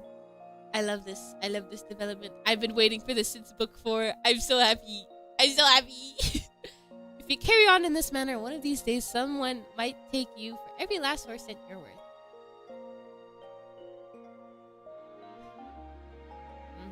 Yeah, remember that, Kalim? Remember that? Now beat him up again. Sorry. Do I need to stop him from taking over my family? No, it'd be bad if anyone took it over. Not just Jamil. Even if something's complicated and hard for me to understand, I can't leave everything to someone else.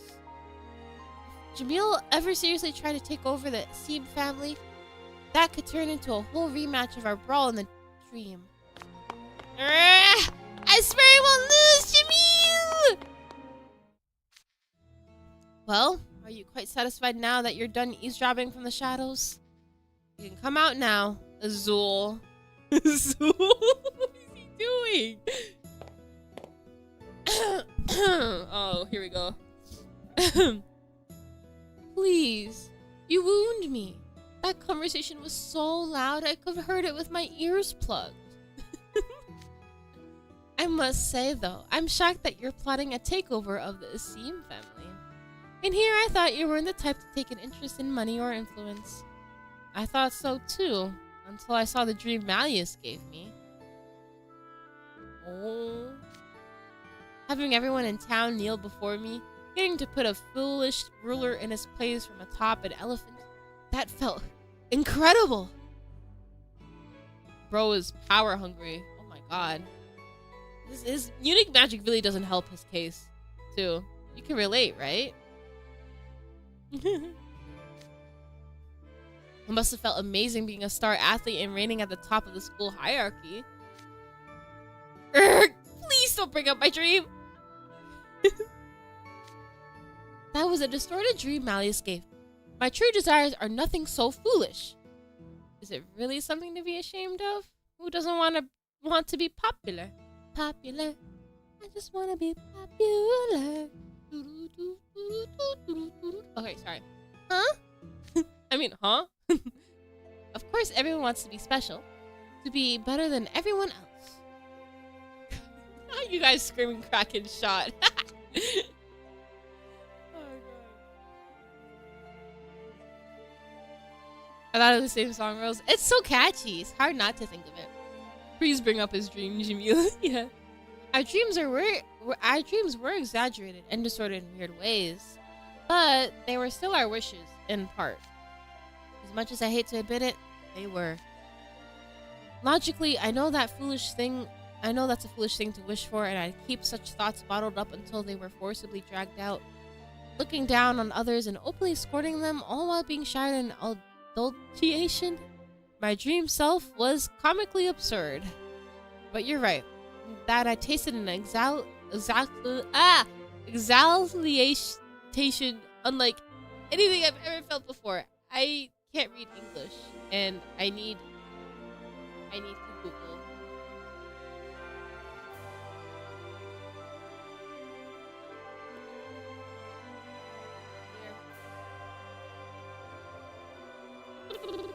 Hashtag disrespect Azul, please. Why do I low-key agree with the snake? Because he's doing the right thing, honestly. By pointing it out. He's very... Jamil, as delusional and power-hungry he is, he can face reality when he needs to. And that's what he's doing. Exaltation. I tasted an exaltation unlike anything I've ever felt before. Exactly. Malleus picked quite the nightmares to show us. Once someone has a taste of nectar, they can't help but want to taste it again. That's just human nature. Jamil, are you actually planning to take over the Asim family? Who could say? Sidestepping the question of whether I'd carry out a takeover in reality. A man's allowed to dream, isn't he? Ain't he allowed to dream, y'all? Is it a crime to take over a whole royal family and become rich and throw your childhood friend down the drain? They're not really friends, to be honest with you, but you know, complicated relationship. Interscholastic games. Oh my god, finally. OMG developed. Yeah, he developed. And Crowley hate in the YouTube chat. I'm in heaven. Hashtag we don't respect Azul, bro, please. Jamil, you go, babe. Yeah. Hey, Riddle. Huh? Did he leave already? I had some stuff to ask him. Ooh, hi guys. What's up? Riddle has stepped out of class to assist Professor Trade. His things are still here, so I expect he'll return shortly. You want to talk with him too? Bad timing. Is that what you guys are here for? Yep, Leona gave me the interscholastic forms to hand in, and Riddle's the guy in charge of collecting it. In the interscholastic... the full title is the Arcane Academy Interscholastic... What's up with me today? The full title is Arcane Academy Interscholastic Games, I believe. They were postponed due to Malleus' affair, which has led to a situation where we have to handle interscholastics prep on top of our already hectic exam preparations. Azul was complaining about how ridiculously busy he was. Is Azul still doing the study guide side hustle? Sadly, the head mage has prohibited providing study guides in exchange for compensation. So I believe his new plan is to make them obtainable via the Monster Lounge's point cards. Okay. Yeah, that's fair. Fine. Registered members can then exchange the points to participate in online seminars. That guy never learns. Yo, Jade, I want to hurry up and get to basketball club practice. Could you call Goldfishy and tell him to get back to class already? Actually, better idea. You could give him the book back for me. I'll do no such thing. If you borrowed something, you should be the one to return it. Why are you waiting for Riddle, Floyd? We had an ancient incantations assignment to write an essay about this book we're supposed to read. I've been putting it off since I didn't feel like doing it, but it's getting close to the deadline, so I finally dragged myself to the library. And every copy of that book was checked out. It'd be boring to wait for someone to bring it back, so I went to get a copy from Azul, but Class C had a different book to read. The professors probably switched up the assignments to avoid too many people copying each other's work. Class C had the same book, but Jade was still using his and wouldn't let me borrow it. Jade! You're so... Whatever. Your own sibling, bro? You won't let your own sibling borrow the book? Anyways, hi, what's up? So, I got it from Goldfishy instead, since he was already done with his essay. Ooh, it totally tracks the riddle to be done already. You lucked out big time getting a copy to borrow, huh, Floyd? Come on, Kalim, you know a guy that straight-laced wouldn't subloan library property to someone else in a million years. Floyd probably just took it. Oh my god! So when Riddle comes back, they're gonna start beefing, and Kalim is not gonna be like, well, I guess I have to come back another time. I didn't just take it. I wrote him an IOU. What the hell's an IOU? When Riddle saw that IOU written on a torn-off sheet of loose-leaf paper, the look on his face made me shudder.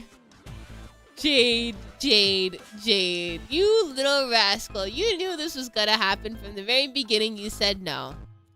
Dang. That explains why you're so insistent on Floyd giving it back himself. Yup, and that's why I'm waiting for Goldfishy. Oh, this is bad. My, this is quite the electric gathering. Hello, Azul. Is that the paper in your hand what I think it is? If you think it's the submission forms for the Arcade Academy Interscholastic Games, then yes, you are correct. Don't tell me Riddle already returned to his dorm for the day. No, he stepped out, but I expect him back soon. Then I'll wait up, but... Ah! What's wrong, Azul? There's a pair of feet sticking out in the row here, and I feared I'd been the first to discover some manner of foul play. Well, how come? Yo, 100% people thought Leona was, like, dead. They probably thought, like, Leona was dead. Like, multiple times throughout the semester. Because this is happening way too many times. But it's just someone lying across the seats. Wait, is that Silver? Oh! Wait, is that Silver? I thought it was Leona. Damn. Two people could be sleeping across the seats. Wow. Oh no. Was he there? He fell asleep, that's why. Yeah, but...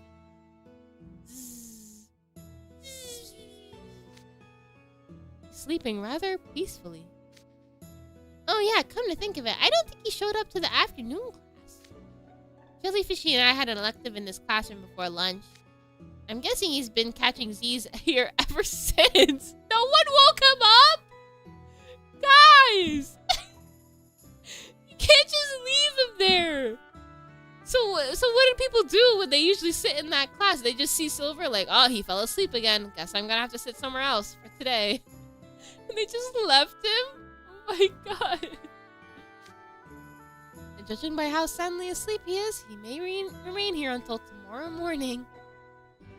Not even the teacher? Facts! Silver? Silver? Is it morning already? Good morning. Though I fear school's only just let out for the day. Oh. Wait, school's out? Oh no.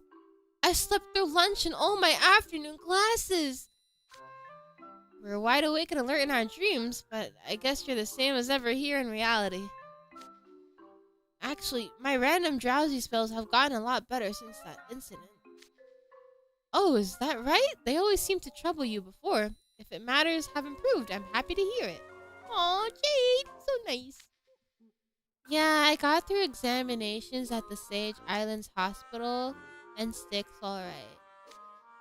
From what I've learned, my sleeping habits were caused by vestiges of the blessing the fairies gave me as an infant. I totally read that wrong. Let me Google it.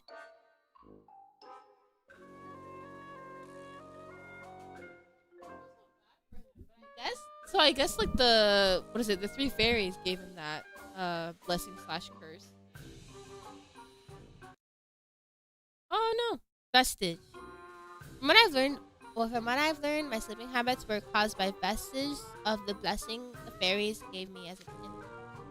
Though apparently those effects have mostly dwindled away.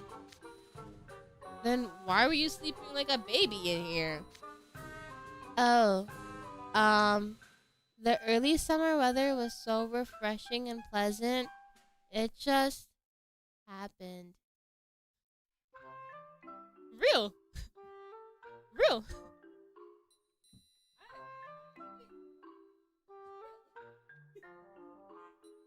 But for me, it's like the winter weather.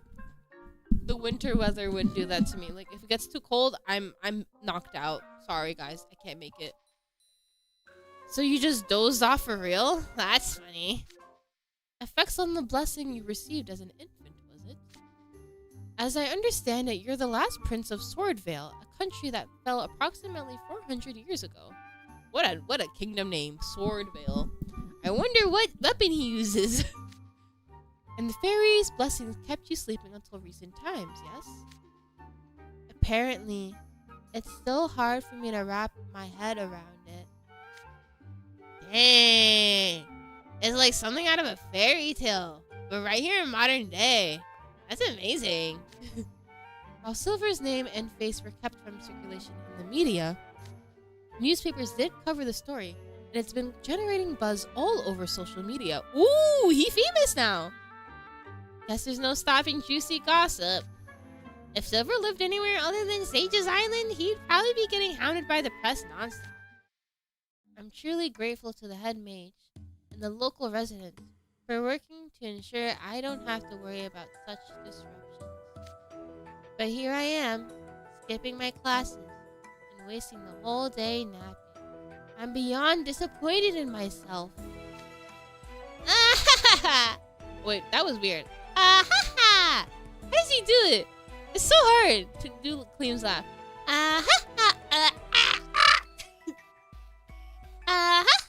Our afternoon classes were just study halls anyways. You don't have to beat yourself up over it.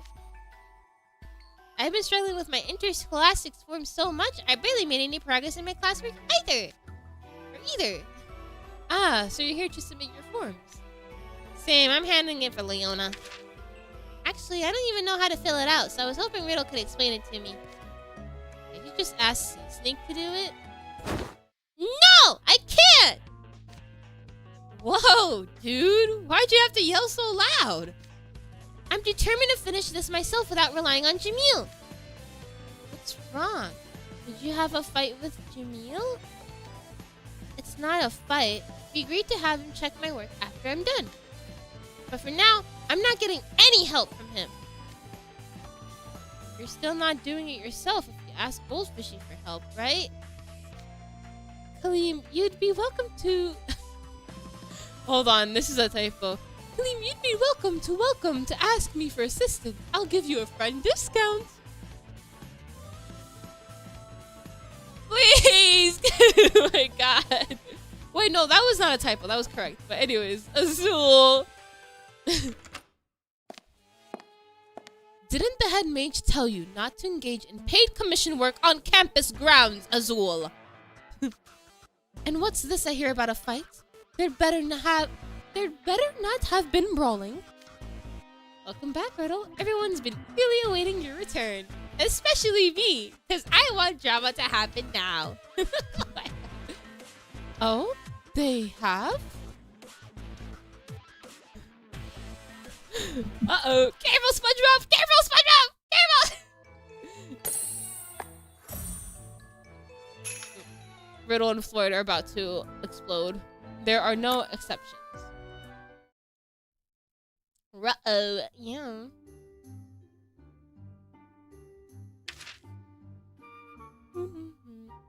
Yes, Octagonal's forms seem to be all in order. You're quite meticulous with your paperwork, Azul. Savannah Claus forms had 2 issues. I left sticky notes where things need amendment. You can turn it in again after making the necessary corrections. Come on, these are minor mistakes. Couldn't you just fix them for us real quick, Riddle? It's prohibited for anyone other than the corresponding house warden to revise or amend these documents. Aw, man, what a hassle. Wish I could fix it myself, but Leona's handwriting is so neat. You'd find me out like that. I see why the head mage placed Riddle in charge of collecting forms. Goldfishy's way too nitpicky. How annoying. Oh my god, he collared him. No, why'd they cut that out? I wanted to see the fight. Boo! Thank you for the rose, by the way.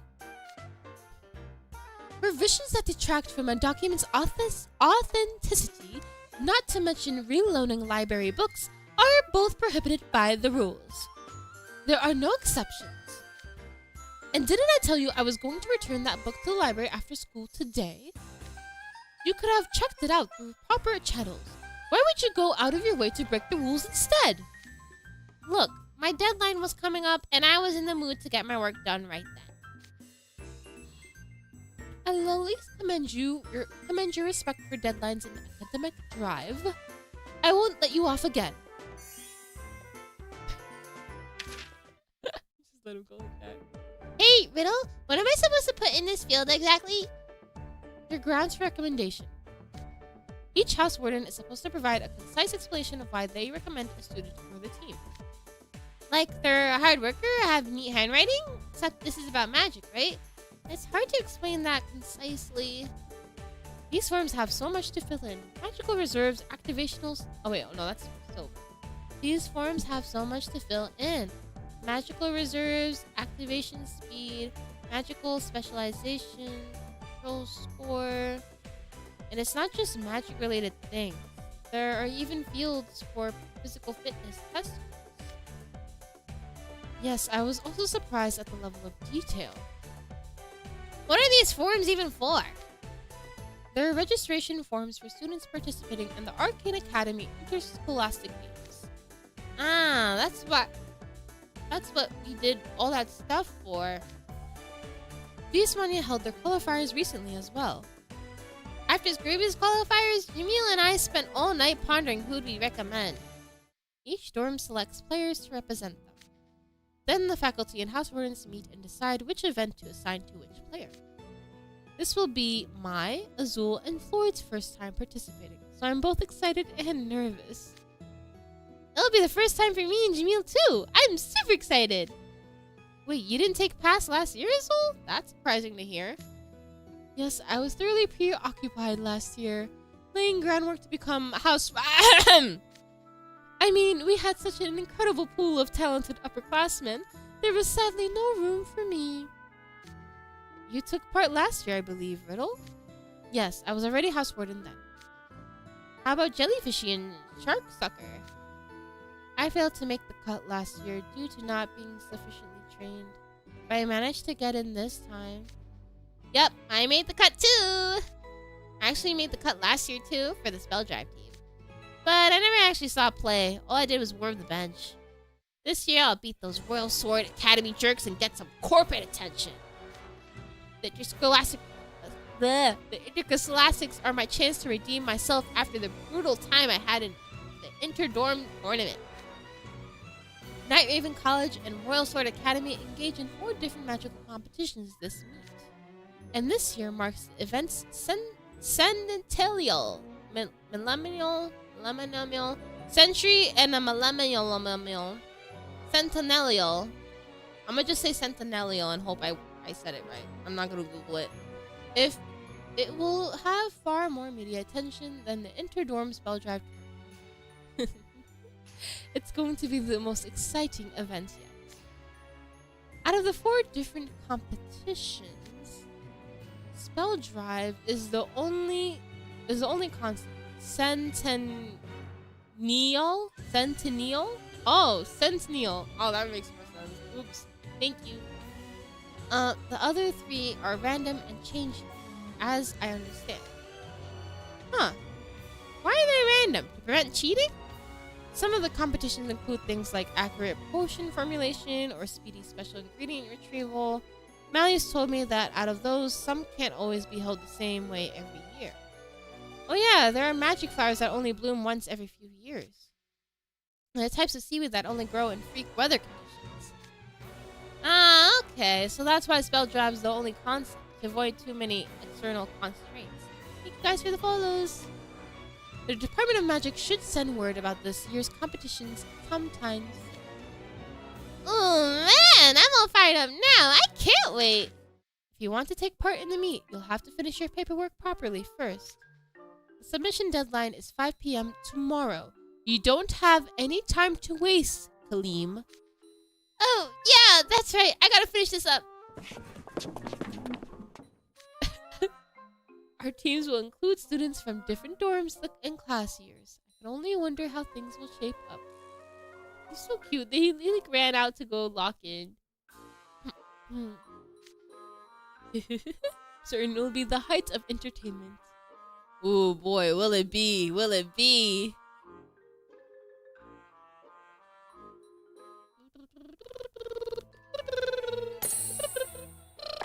Chapter 13.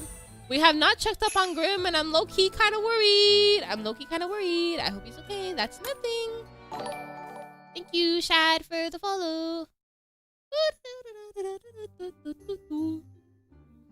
It will be, yeah, it will be a moment in history. Alright, where are we at? I shook myself off a ton, but I'm still sparkly all over. You got sparkly from eating the mage stone? Well, you did sporadically botch mixing that potion. Oh, okay. Cleaning up the alchemy workshop was a total nightmare. Oh my god. Cleaning up glitter in general is so hard. Ugh. Oh, flashback to this? In today's class, we'll be formulating and baking a confection with magical effects. You'll want us to bake something, sir? I thought this was a potionology experiment. Confections with magical effects are created through an application of potionology. It's not about simply combining ingredients. You need enough magical skill in order to stabilize the effects. Take leaping macarons, for example. They're reputed to temporarily improve focus and memory. That effect is derived from using clary violets that have been thoroughly dried and powdered. Oh. Those same flowers also provide the macarons with their beautiful coloring. Am I saying that right? Macarons? Macaroons? Macarons. Macaroons. I don't think I'm saying that right. Why am I saying it like that? Macaroon. Macaroon. Macaroon. Okay. Macaron. Macaroon. Oh, it's macaroon, right? Macaroon. Ron. Macaron. Macaron. Macaroons are made with coconut. Macarons are made with almond flour. Okay. Thank you. Thank you. Thank you, Doris, for the cheer. And thank you for clarifying. Okay. And their sweetness comes from a special powdered sugar with highly magical conductivity. Macaron. Yeah. By imputing these ingredients with magical energy during the mixing process, the resulting confection gains a modest magical effect. Wow, that stuff they sell in the school store actually does something? I thought they were all bogus placebos. Does that mean we can get good grades on tests if we eat a bunch of those macaroons? Macarons? Macarons, I mean, thank you. Oh, what quest is this? This is book 7.5. Bad boy! They don't become more effective when you consume them by the dozen. You are to learn how they work today, not gorge on them. Now measure your ingredients, pups, and be careful and precise. Use whatever violets are supposed to boost memory and focus. Then adding more powder means an even bigger boost, right? The recipe only calls for 1 gram for 2 servings. Wow, you might be onto something. No, I'm not gonna encourage this, please. No. 1 gram? That's nothing. We should throw in a few tablespoons of this stuff. Grim would be the cat that would lick the vanilla extract. Like, he would drink the whole bottle and be like, ugh. Mix the violet powder with the almond powder and powdered sugar. What's going on? I mixed the violet powder in, and now it's all glowing and sparkling.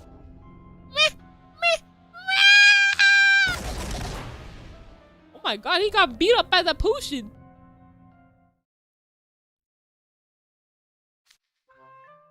How much curl guts on my case? I'm sick and tired of making sweets.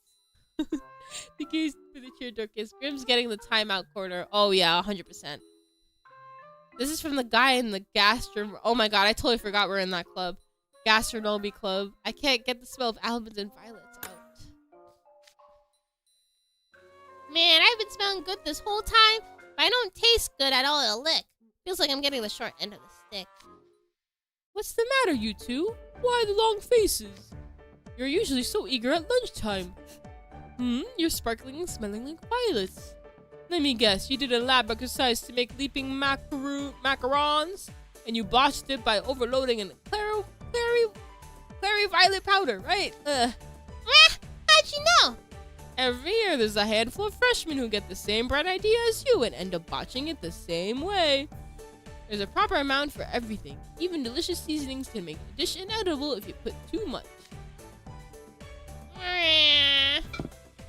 But no need to mope about it. I've got a freshly finished blue plate special here, seasoned to perfection by the chefs. Yay! Eat up and keep studying through the afternoon. Thank you very much. He's being so nice to someone who totally brought this on himself. Yeah. But thank you! You're so nice. The ghosts here are so nice. I got stuck cleaning after class for so long, there's no place left to sit.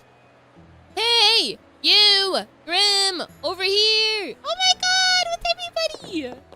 What happened to you two? Your hair is coated in some sparkling powder. Grim botched the potionology experiment and sent powder everywhere. Made us all sparkly too. Just heart check was sparkling together. I was standing right nearby, so my lab wear looks like a glitterly sequined coat. You'd better have learned something from that, Grim. Ah, shut up! You got gooey jelly all over that one time, remember?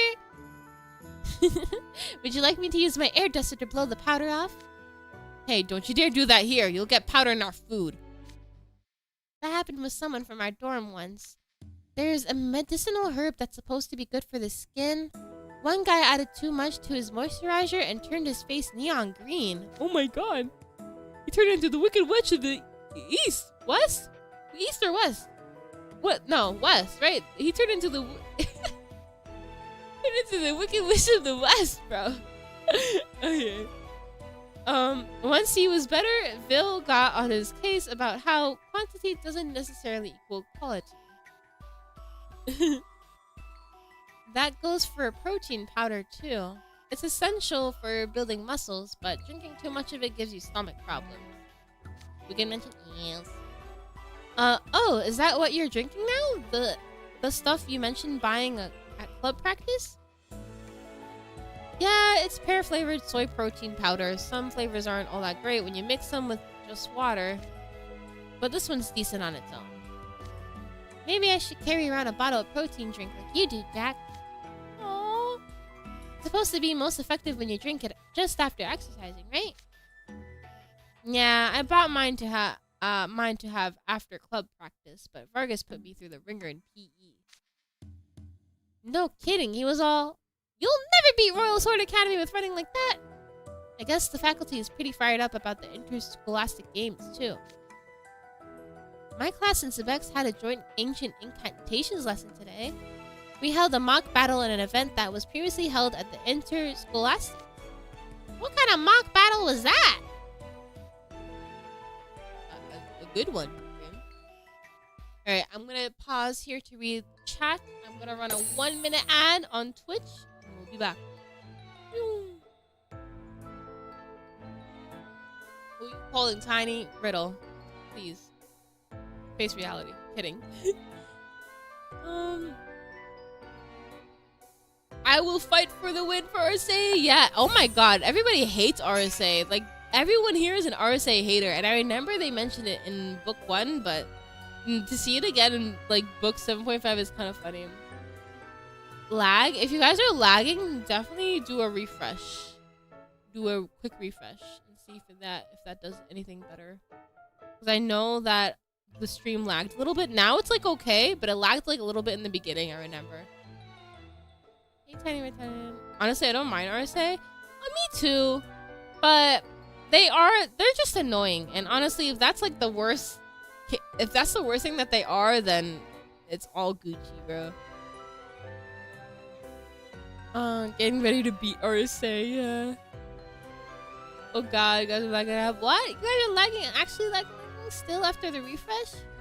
Actually, you know what, Moon, who's your RSA? Oh, yeah. By the way, I know that the RSA characters have been revealed, like the actual pictures beside Niche. Please don't mention them in the chat. I'm trying to keep this EN only kind of stream. I don't want any JP spoilers. Please do so. Thank you. But RSA itself seems very stuck up in self-righteousness, seemingly. Yeah, it seems that way because we're seeing it through the guy's eyes, the NRC's eyes. Like, of course, someone who, like, does all good will seem stuck up to somebody who is an NRC who just, like, occasionally, like, beats somebody up once in a while. If Vil sees Grim all sparkle, he'll force him to be a fashion dad. Please. He's so cute. Rosar forcing me to hate RSA. Come on, guys. RSA hate shall never be forced. It's natural. Being screened out. But I'm sure there'll be one character in RSA that I won't like a lot. Like, I don't like the dwarves. Like, I think, like, the dwarves are so bland and boring to me. And, like, they're all too goody two-shoes. Like, I love a good... I like good characters, but not to, like, the extent of, like, we'll bring world peace without actually giving, like, you know, like, they just say it. But anyways, RSA seems chill. They're chill, but some. All right, you gotta admit some of them are annoying, okay? It was a competition to see who could assemble scattered scraps of a passage in an ancient language and decipher it the fastest. Damn. Okay. We were told the event at the games requires people to collect scraps of paper and stone tablets scattered across a field. Couldn't you just make some wild phrases out of that if you assemble the parts in the wrong order? Yep, you're supposed to read the finished passage out loud and tons of people piece together ridiculous sentences. It reminded me of this card game where you use the cards you're given to make a phrase. It was pretty funny. The teacher burst out laughing too. Aww. How could an educator laugh themselves breathless during a classroom exercise? It isn't a game. Didn't you assemble an ingenuous passage of your own, Sebek? Ingenious, I mean? 7 beasts rode the pumpkin carriage to court, where they lied and their noses grew. 7 beasts riding a carriage? At that point, it's just a buzz. And what could cause their nose to grow in the court? Is that a reference to something, guys? I feel like that's a Disney reference, but yeah. Stop laughing! All of you would make passages just as bizarre. Hey, you! When they do that exercise, be certain to record whatever ridiculous phrases they make. Then I'll laugh at them. But now that we know there's a class like that, we'll know what to expect. Sorry, but I'm gonna prep like mad before even attempting it. I don't know if any amount of prep will help me string together proper passages. Ancient language are essential for handling spell incantations. It would be unacceptable for a Pump Fury student to let himself be outdined by any other dorm. Eep! I know that voice! Bonjour, hushlings! May we sit at your table? The others have no empty seats. Of course! Hey, remove your books off the seat. Oh, thank you. Wow, you sound kind of tired there, Vil. Even I get tired sometimes. Just when we're done handling the fallout from the magical disaster, we have to rush to prepare for Interscholastics. Yeah, what's up with that, Crowley? Hold on. Like, damn. You're rushing them. You low-key rushing them. They couldn't wait a little bit, but I guess they were just about to do it right before Malleus spoke about it, so... timing is like unfortunate. Bob and Vil. Yup. Bob and Vil. My favorite Bob. Bob and Weave. No, that's crazy. Alright, anyways. Bill. And we juniors have to apply for internships by the end of May. Never have I had to scramble to get so much work done by such tight deadlines. It's unbelievable. And this is coming from an actor who goes on movie sets. That's crazy. Thank you for the follows. What's an internship?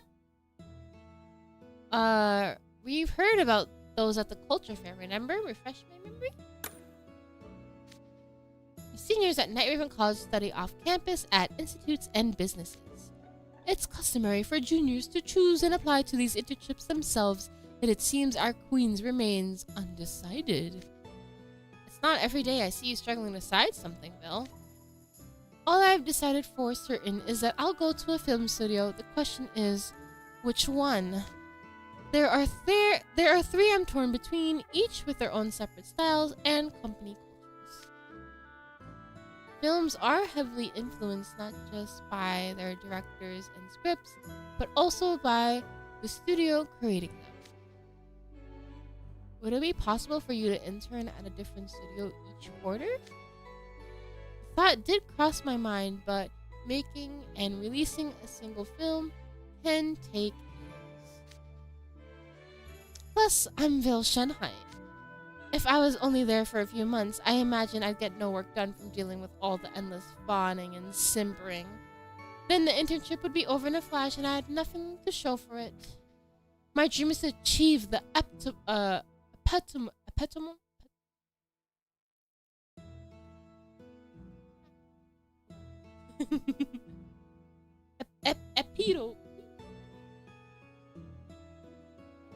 Guys, I promise I don't struggle with words this often, okay? Please. I'll achieve the epitome of beauty as an actor. But I wish to learn the rigors of working on a set as a simple rookie. So I decided to fully commit to a single place for all 3 quarters. If this is gonna be a year-long commitment, I can see why you wouldn't just pick something that tied you over. But don't people also get screened out at an interview and resume review stages? How can you be sure that you'll make it into the internship you want? Who do you think you're talking to, Cucumber? Me? Being screened out? Not possible. I feel bad for whichever corporate guy has to make Vil work like a rookie employee. He's got way too much presence and intensity for a rookie. He lords it over everyone. Have you finished your application, Rick? Oui! I applied at an archaeological research institute in the Shaftlands. Blah! I thought you were going wherever Vil was. I am Le Chasseur du Amour, pursuer of beauty. While I do wish to remain with Vil, I came to the conclusion that it would not be the pursuit of beauty if I did. Pursuit of beauty? A question, Appel. Would you agree one cannot achieve a full understanding of a jewel's shine merely by gazing upon it? I decided to follow my own path in seeking the essence of beauty, all the better to appreciate Vil's shine. Sure. I don't really follow, but I kind of get it. Maybe. Adoration and adultation are 2 different things. I believe he's saying that true learning comes not from following in another's footsteps, but by striving for one's own goals. Whoa, Sebek, you understand what Rook says? I guess you weren't kidding about being an avid reader. Here, I thought you were just a loudmouth. Don't act impressed over something so trivial. Are you mocking me? Hey, sorry to interrupt. Is the seat next to you taken, Jack? Ruggy. No, it's not. Sweet, then consider it taken now. Bye, Leona! Okay. Huh? Why is Vil so annoyed? No. Where's... Oh, wait, no, I skipped over Rook's face. Was he smirking, guys? I hope he was smirking. It would be so funny. No sense agonizing. Vil hates Leona. That's the tea. That's the tea. Drama. OMG, my husband. Yeah. Everyone going crazy. Leona, I got you a seat. Hey, Ruggy. Get me one somewhere else.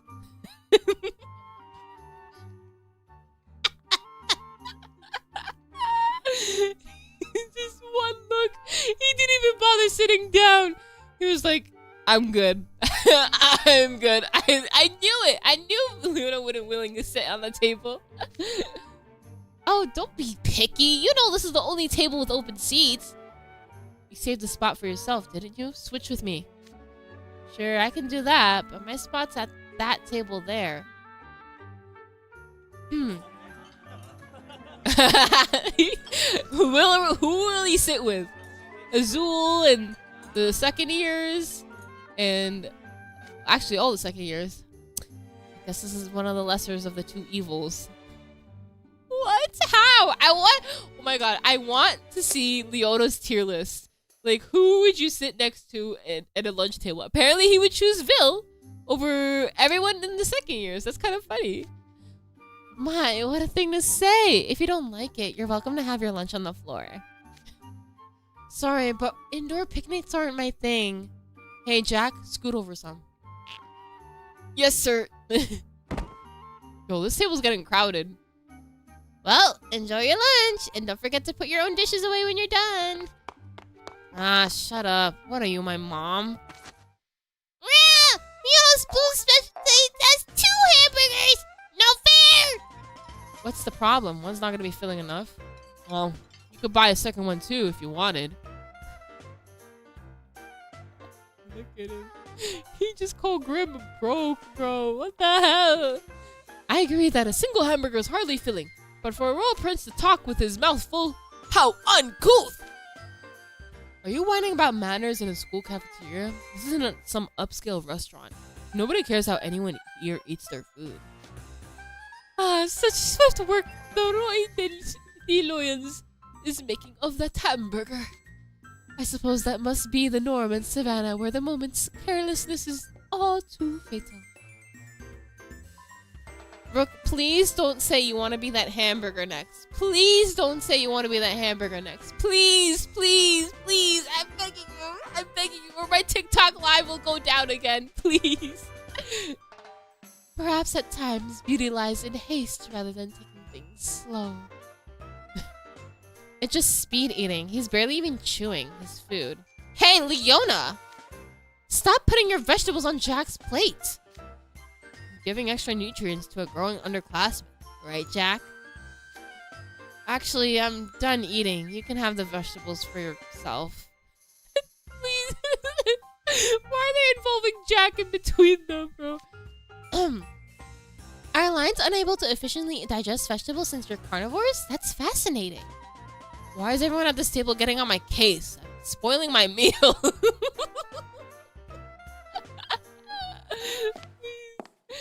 Oh, they're saying those things because they care about you. Plus, not chewing your food enough really isn't good for you.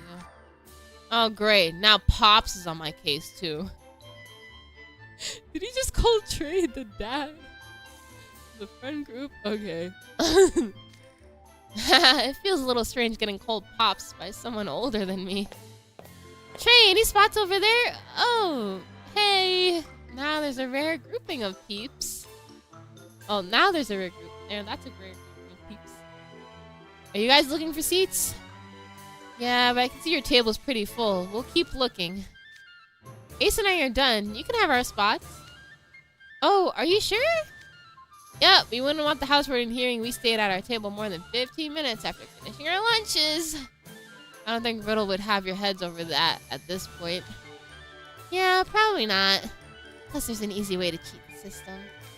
You could just drag out having a post-meal tea or dessert and say you're not done eating yet. We've got PE coming up, so we can't stick around too long anyway. We gotta get changed and get to the sports field. You, Grim, be careful not to spend too long eating or you'll be tardy for your afternoon class. Catch you later. Yeah, see ya! Then I'll take the spot next to you. So, what were you guys talking about? Hard to imagine the topics that come up in this odd gathering. We're admiring the delightful way that Rohit Lions eats his meal. Only you, Brooke. Only you. No one else is talking about that but you. So, haha. You were. The rest of us most certainly were not. We had been discussing our internships. Alright, internship applications. Leona, you finished yours before the orientation was even over, right? It's just a one-year internship. I'll take whatever gets me the school credit. No sense agonizing over it. Where will you be going, Leona? I'm mining an energy business institute in the Sunset Savannah. What? Why so shocked? You don't think I'd make the cut to get into a research institute? I knew you were smart, but I always assumed you'd do something spell drive related. Yeah, me too. Even Reggie was talking about that. He said since the Sunset Savannah doesn't have a world-class team, you should make one yourself. As if I ever do something that tedious. So you don't have plans to stick with spell drive after you graduate then? I wasn't exactly planning on joining some team of amateurs with day jobs. But, If the Sunset Savannah gets picked to host the Spell Drive World Cup, putting some serious effort into it wouldn't be the worst thing. The Spell Drive World Cup? That's the one held every 4 years that everyone goes wild about, isn't it? Oh, do they hold world tournaments in varying locals for Spell Drive like they do for soccer? Yeah, the Sunset Savannah does have Spell Drive Pro League, but though it's all minor teams barely better than amateurs. Can't believe they made the World Cup canon in Twisted Wonderland. I love that. Oh my god. Swiss World Cup season, yeah, right? Like it's right around the corner too. The timing is kind of crazy. Did they time this? They timed this perfectly. This is why they waited until book 7.5 to release book 7.5 until now. Still, there's a non-zero chance we would get picked to host. In the event that Savannah did get picked, the government would have to push through a lot of infrastructure to support it. Stadium, accommodations for visitors, all kinds of stuff. So it would basically be urban development using Spell Drive as a pretext? Ah, that's what Leona would actually be interested in. But changing a nation by means of Spell Drive could potentially be a sound idea. True, a single star player exerting a genuine influence over a nation or swaying public opinion is hardly unprecedented. And teams with star players are supposed to draw in lots of strong, capable younger people. Leo's got the right idea. I think. A pro player, huh? I guess it's a decently expedient way to go from unpopular to popular. Aw, Leona! She's gonna become a pro spell drive player, maybe?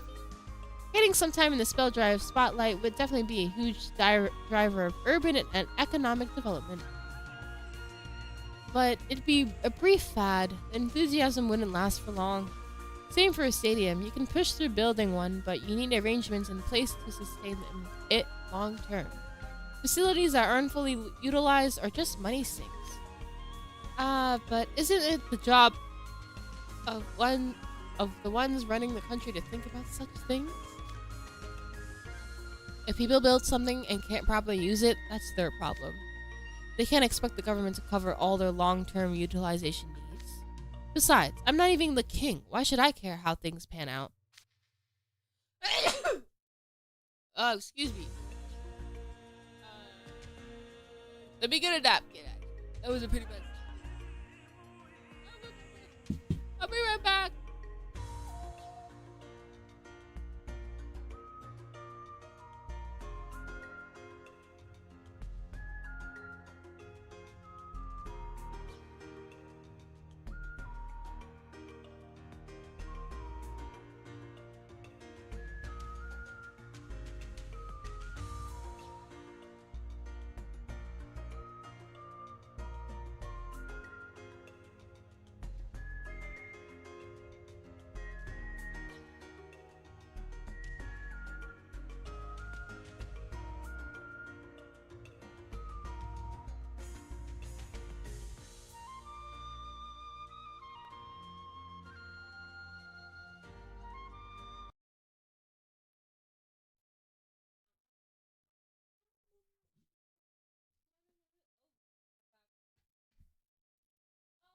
this game go?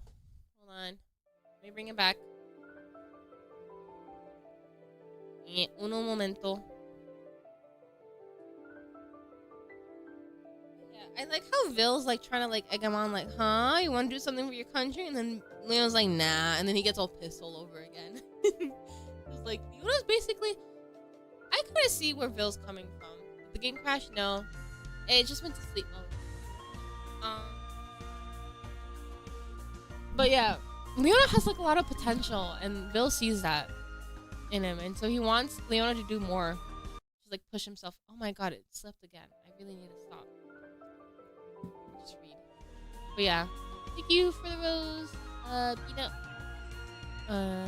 True. I don't like the idea of letting other people handle stuff for me either, but he spoke in a similar way in his dream, and he very nearly ruined his own country. So basically, he's a type that doesn't want to take responsibility, but wants to try ambitious projects? I can't believe I'm hearing this from the housewarden of Savannah Claw, famed for its spirit of persistence. Well, no matter, I suppose. For real. Good luck on your finals, Val. Come here. Bye. Alright, what was it? What was the title? What did it say? Some tap warrior? No, I read that wrong. Some tap water. Oh, okay. Tap water. Oh yeah, make sure you guys stay hydrated. Good water. I'm gonna drink one now. So, Trey, have you and Kater made your choices? Yeah, I applied at an architectural technology center in the Scalding Sands. I want to research selective breeding of fruits. The Scalding Sands, huh? They're supposed to be one of the most cutting-edge places for selective fruit breeding. I could draw on my science club experience there, and it'd be a good way to earn credits, right? So I'll spend 2 quarters there, and once I get the credits I need to graduate, I was thinking of spending my 3rd quarter at a business that develops condiments. Condiments? I mean, that's on brand for a guy who can recognize most spices with just a taste, but why? Because he wants to make oyster sauce. I'm kidding. I'm interested in the development of sweeteners that are healthy and low calorie. If I want to feed people lots of sweets, I should be mindful of the effect it has on them, right? Yo, he got traumatized by his own dream, bro. It's a wonderful mindset to have, but isn't that ultimately something for one eating to decide if they care about? All a preparer of food can do is provide options to choose from. And even the healthiest foods can have adverse effects if you eat too much of it. That's a fair point. I guess I'm more worried about my own self-control than anything else. Boy, I get what you mean! No, it blinked at me! Ah! This is so creepy. Oh my god. True, after seeing that— No, stop! After seeing that dream, it makes me perfect sense why you think that way. I still have nightmares of when Ace and Deuce were chasing me. Why'd they have to add that in? Please. Uh-huh.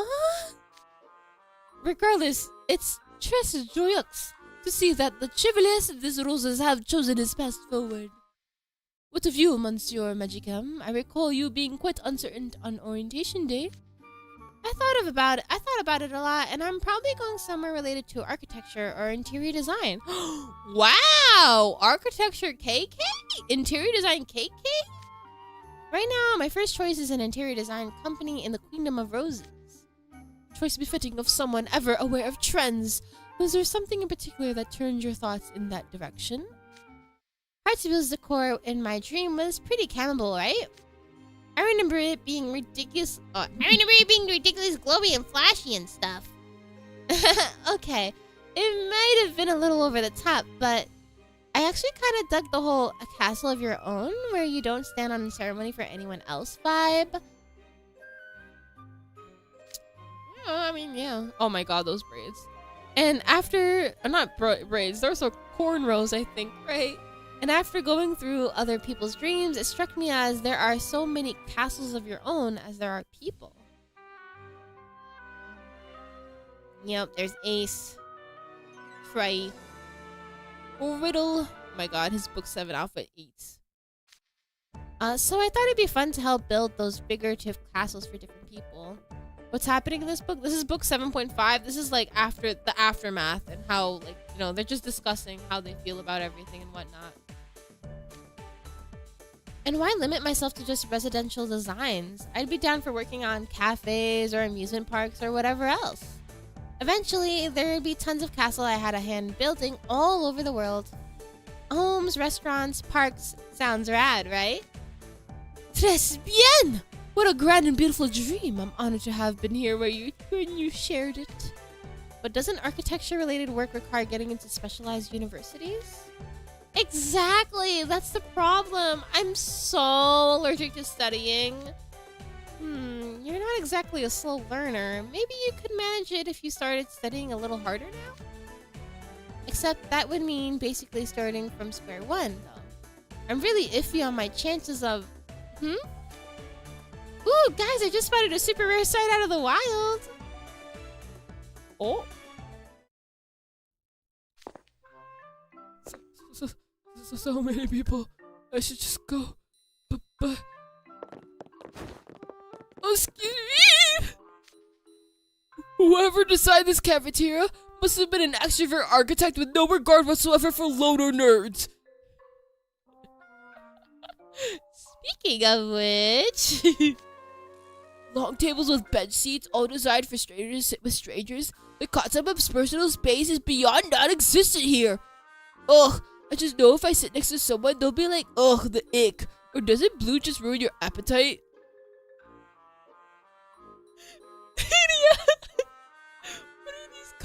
Where is this coming from? Hello?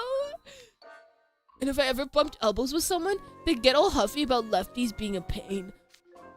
Yeah, nope, that's it. I'm heading back. There's no place for introverts like me in a cafeteria with no separate seating or partitions to speak of. Hey, idiot! Ortho?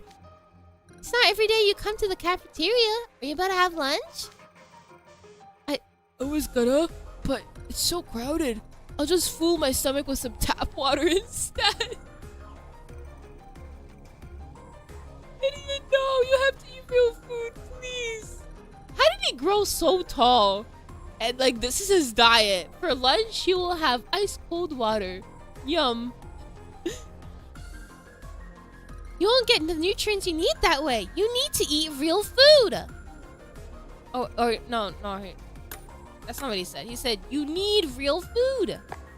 I think this is the first time I've ever seen you in the cafeteria during lunch rush, idiot. Look, it's not by choice. My personal food stock ran out, so I went to the school tour to buy my usually jelly supplements and junk food, only to hear, I've got what you want in stock now, but I can't sell it to a little imp who makes that his whole diet. Damn! Sam literally cut him off. That's crazy. I mean, eventually he had to. He was gonna eat that his entire semester, basically. Sam actually denied the sale. Wow, he put a customer's well-being over his own profits. I'll have to thank Sam later. Reminds me of a time I tried to buy nuts when they were on sale. He told me at the pace you go through these, little imp, you won't finish one bag before its expiration date. So you remember how often you normally come in to buy stuff? Yikes. Sam's quite impressive. I could learn a thing or two from his keen insight. For all that insight, he surely likes trying to pawn off useless junk at premium prices. I can't make heads or tails of that guy. Come on, idiot. Join us at the table. I got some lunch for you. This table? The one crammed with all these overbearing pushy types? Basically all the third years almost. I'd literally rather eat lunch in a bathroom stall than sit at... Ortho! Hold on! Don't leave me! Wow. Look who's talking. Facts! Idiot was abandoned. he's abandoned and betrayed by his own brother. Do it gently. Whoa. Huh? Huh? Question mark? What are we talking about? Come on, Roy, this is Chambers. Have a seat. Oh my god, he's sitting next to Rook. Probably. Is it the worst person? I don't know.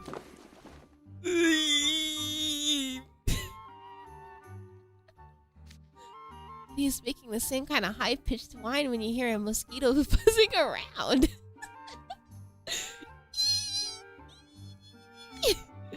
You, don't have to be so scared. Wailing after showing us how dependable you could be in the dreams? Surely you could carry yourself that way in reality.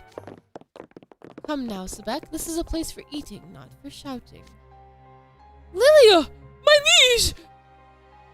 Oh my god. It seems this stable is also full, Lilia. Yeah, we're tragically occupied, so find somewhere else to sit. Go on, shoo. Damn! Leona! He didn't even say... He didn't have to say anything, bro. He could have just kept quiet. What is this issue?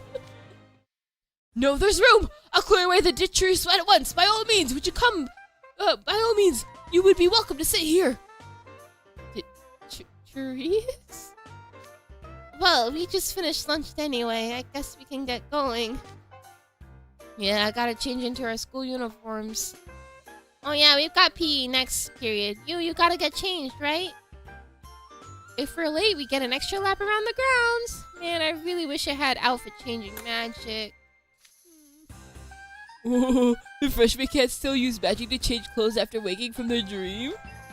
You know, I could always install an outfit changing spell script in your magical pens. Oh my god. Lydia, you... He's so... His ulterior motives are so obvious. And look at Jack and Sebek, bro. They're so creeped out. They're like, oh my god, what is he trying to get? Why is he doing to us? Do not. No thanks. No way. Go on, away with you two. Make room for my legion, Lilia, post haste.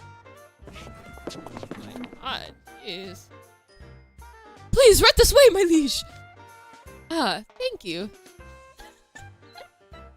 Do your magical makeover! Yeah. It is so funny. Sorry about this, boys. It's appreciated, though. Oh, don't mind us. Enjoy your enjoy your lunch. Idiot, I brought your lunch. Greetings, Malleus Draconian and Lilia Van Rouge. Hello, little Shroud. Oh, wait. Hello, little Shroud. I see you're hard at work being your brother's minder. Yeah, he's quick to skip meals if nobody's paying attention. Here you go, the Blue Weight Special with some warm soup. I'm gonna head out with you and Grim and make sure to finish the whole tray, okay? No, don't leave him! Or don't... Wait, what? No! Don't leave me by myself! Bye! You're me. I never imagined I'd have to actually hunt for seats in the cafeteria. True, I recall that any table you approached would clear out immediately. Perhaps it's because I'm in a weakened state with one of my horns broken. But fewer students avoid me now. Additionally, for the first time ever, a student tried to pick a fight with me by bumping his shoulder into mine as he walked by. Wow! People get brave at NRC just like that! You know what, to be fair, if I knew somebody put me to sleep and like showed me like a nightmare of a dream and I couldn't wake up from it, I would probably try to start a fight too if I know I could like fight back or something. That's crazy though. They're brave, yeah. Dude, pulling a power move on someone who's been weakened, that's such an archetypal scrub behavior. Lol. Frankly, even with your horn broken, you've just been downgraded from cheat tier overlord to highest of the overlord's 4 generals. You're still way out of most people's leagues. I still struggle to moderate my powers, so I'd prefer if others would cease behavior that puts their lives in danger. Malleus, don't start any trouble for a while.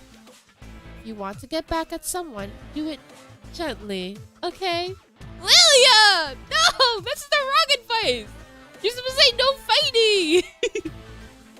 Oh my god. You know what? I'm actually proud because Lilia's Lilia would be the type of parent to say, "Oh yeah. If a kid bullies you in school, push him back. It's okay." I shouldn't be surprised you're not telling him to just grin and bear it when someone mistreats him, Lilia. Certainly not. It wouldn't do to encourage fools for both Malleus' sake and their own. Say, slight change of subject. Lils, you're not dropping out anymore, right? Indeed, thankfully for some strange reason my magical reserves have returned. Then will you be able to take part in an off-campus internship? About that. The old bat might get one, but the lizard punk probably won't. Living disaster and all that. Can't imagine any company wanting to bring someone that dangerous on board. My internship will be at Styx. Huh? What? Lily's laughing. Oh my god, Malleus is gonna be surrounded by technology. He's not gonna be able to work anything though. I guess it is gonna just have to teach him. I can hardly wait. Bye, Fleming.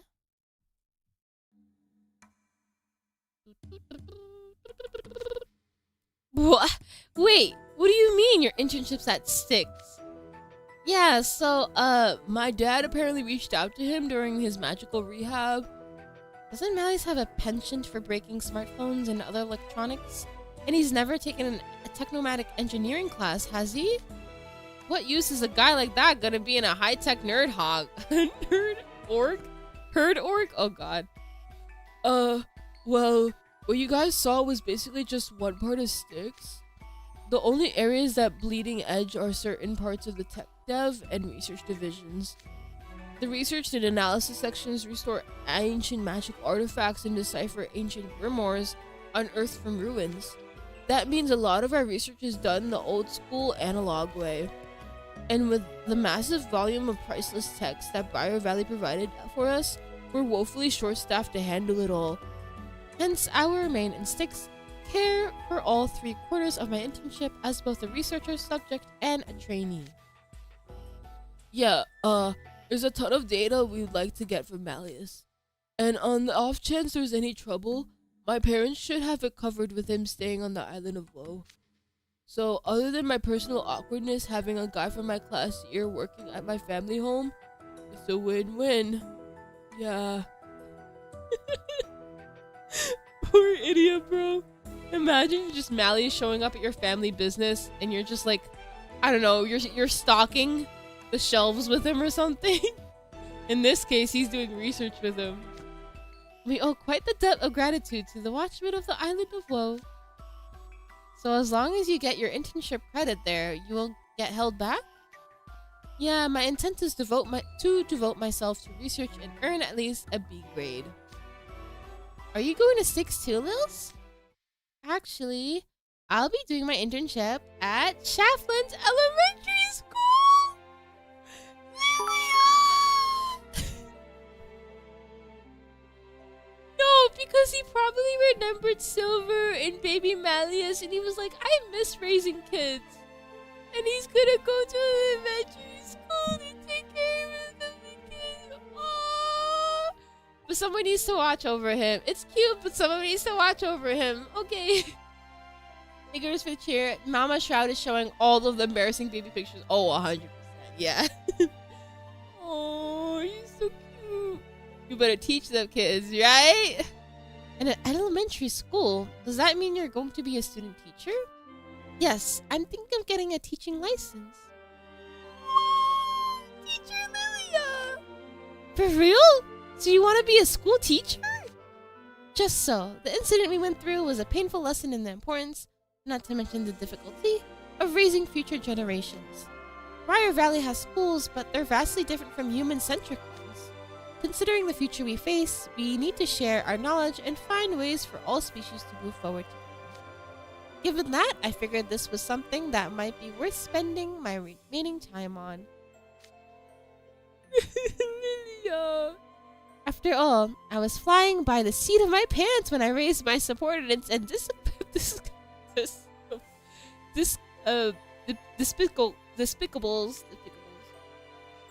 I need to get proper training in education. Aww.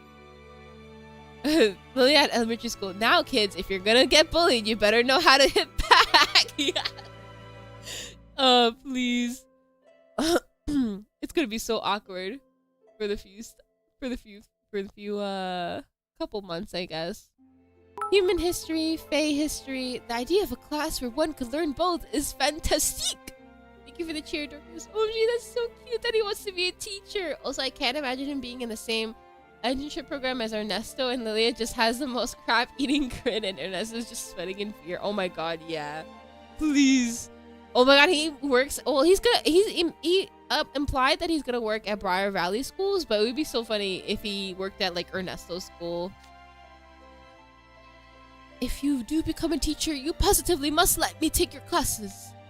Come now, how long do you intend on being held back for? I'll have to go to university, which will take a minimum of 5 years to complete. My, but couldn't someone go back to school at any age if they have a desire to learn? We do have a Fae over 700 years old in our class here, you know. So you do. This might be getting ahead of myself, though.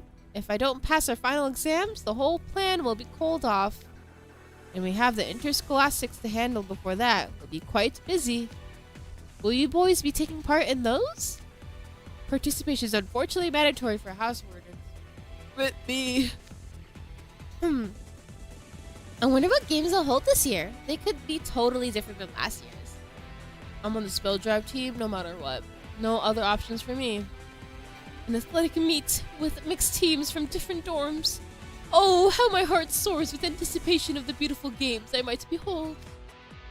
We've got some dependable underclassmen too. I like to make this year the year that we break our 0-499 losing streak. Thanks for the follows. Tradition of loss.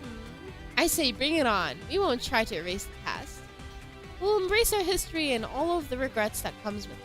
That way we can overturn our fate and start a new tradition.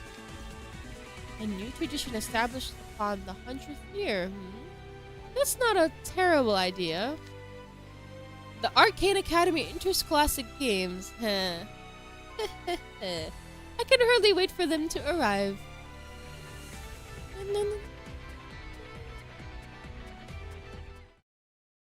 Alrighty. Yay! Mickey investigation.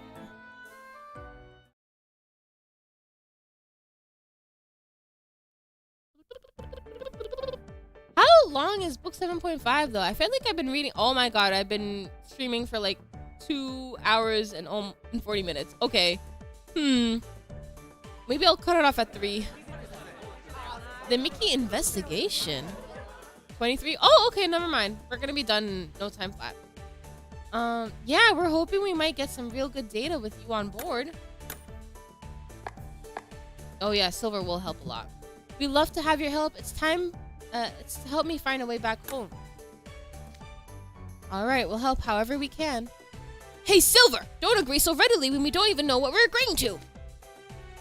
Who is this Mickey, anyway? He's this guy who shows up in the mirror in our room at night. He's got big black ears. He ain't in Twisted Wonderland, but we can meet him through the mirror and in dreams. Yes, I think I've met him in dreams as well. What are you talking about? This is only making me more confused. Okay, here's the basic rundown. Blah blah blah blah blah blah blah blah blah blah. So this creature called Mickey appears in a ramshackle door mirror late at night, and he's of a world that isn't this one. You seek to identify the conditions under which Mickey appears, and you hope that by doing so you'll identify a clue that could help return you home. Yeah, so us and Appel and Jack, that is, have been taking turns spending the night at Ramshackle to investigate. Ah, okay. And that's what you're asking us to do? Man, this guy seriously said sign me up without understanding any of that. Between us, we have a dire beast, an otherworlder, and a humanoid, humans, and a beastkin.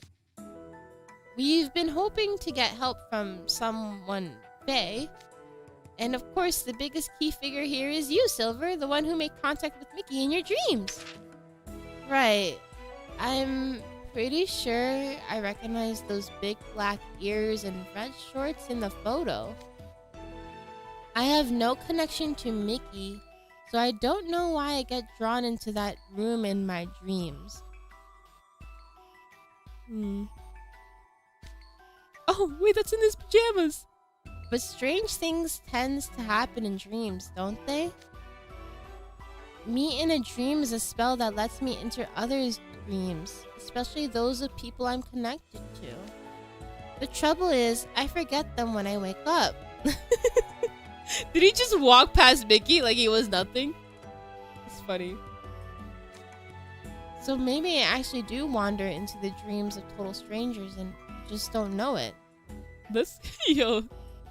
That spell sounds like an oniric ravings to me, no matter how many times I hear it explained.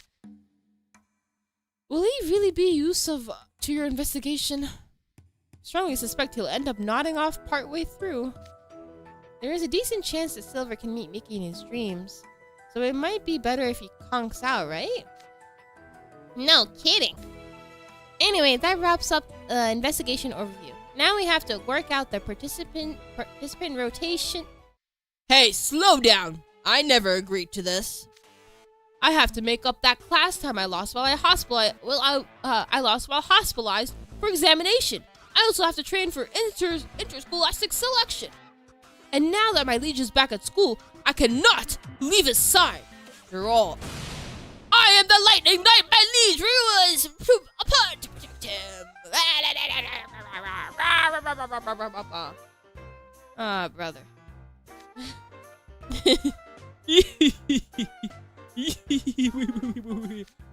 Oh, jeez, that smug face. It's weirding me out the way he's smirking. Dude, you should have heard him in our defensive magic mock battles yesterday. I quote, verbatim, Sebek Zigavolt, the Lightning Knight of Class D, shall now take the field. So corny, please. He's really on top of the world after being dubbed a knight, huh?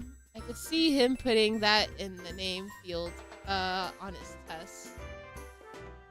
Yeah, he is. I get why, too. There's something so cool about getting your own title. You could always call yourself Cauldron Deuce of Class A. Grim, come on, shut up! Greetings, everyone. Pardon the interruption. Oh my god. Oh, hey, head mage. What you doing in the cafeteria? I was looking for Van Rouge, as it happens. If you're looking for father, he left after lunch. He said he had plans. Yo, Silver is so used to correcting himself that he's correcting his correcting. Actually, I meant you, Silver Van Rouge. Oh, right. I'm also a Van Rouge now. What the hell is happening? Silver? Why are you glowering? He smiled and then he just went super bad. What? Sorry. I was trying to stop myself breaking out in a silly grin. He's so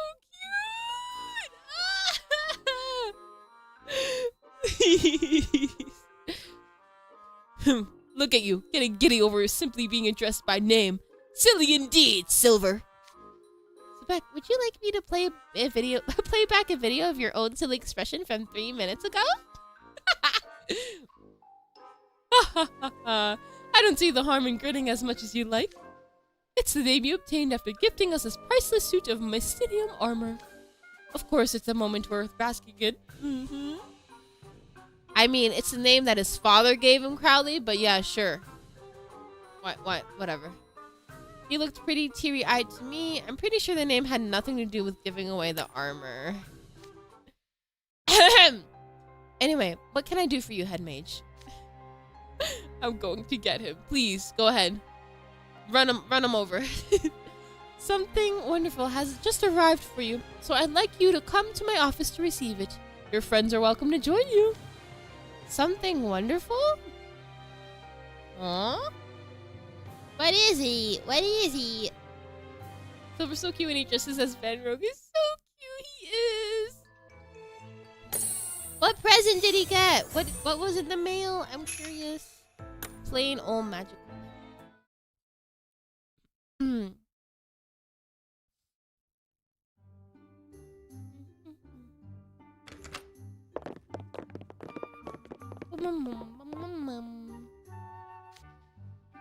Ah, Father Malleus. Hello, Silver. I see you brought along Sebek, you and a whole crowd besides. Sir, pardon our intrusion. What he said. We wanted to know what this something wonderful was.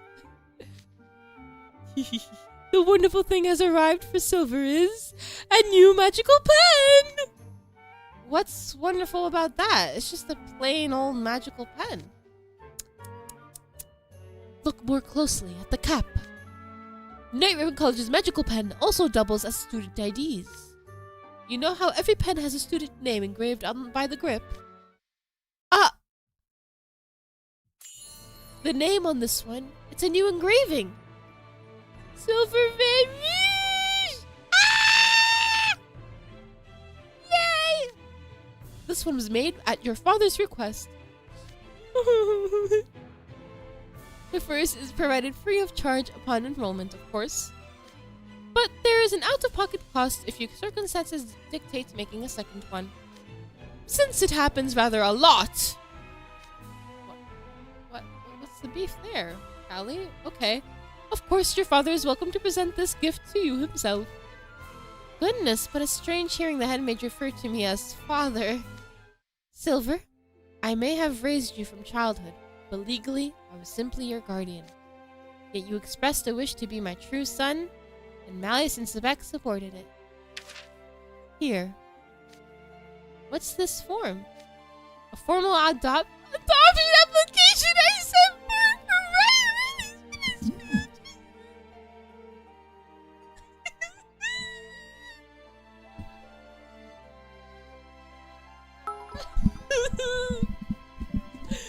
I thought I was done with the book 7 tears. What the hell?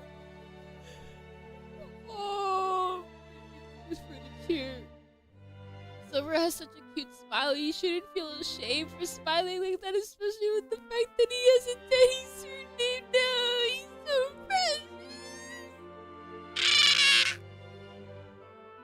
Oh, we cheered and everyone did clap. Everyone truly did clap from the bottom of our hearts.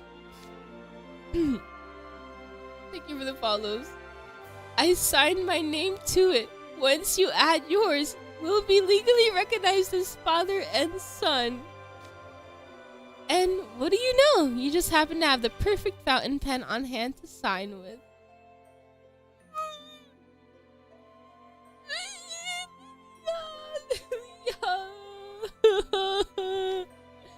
Care to use it? Yes. Sir, you should have said father, but whatever. Aww. There, all done. Yes, everything seems to be in order. I'll send this to the Ministry of Justice and have the family registry updated right away.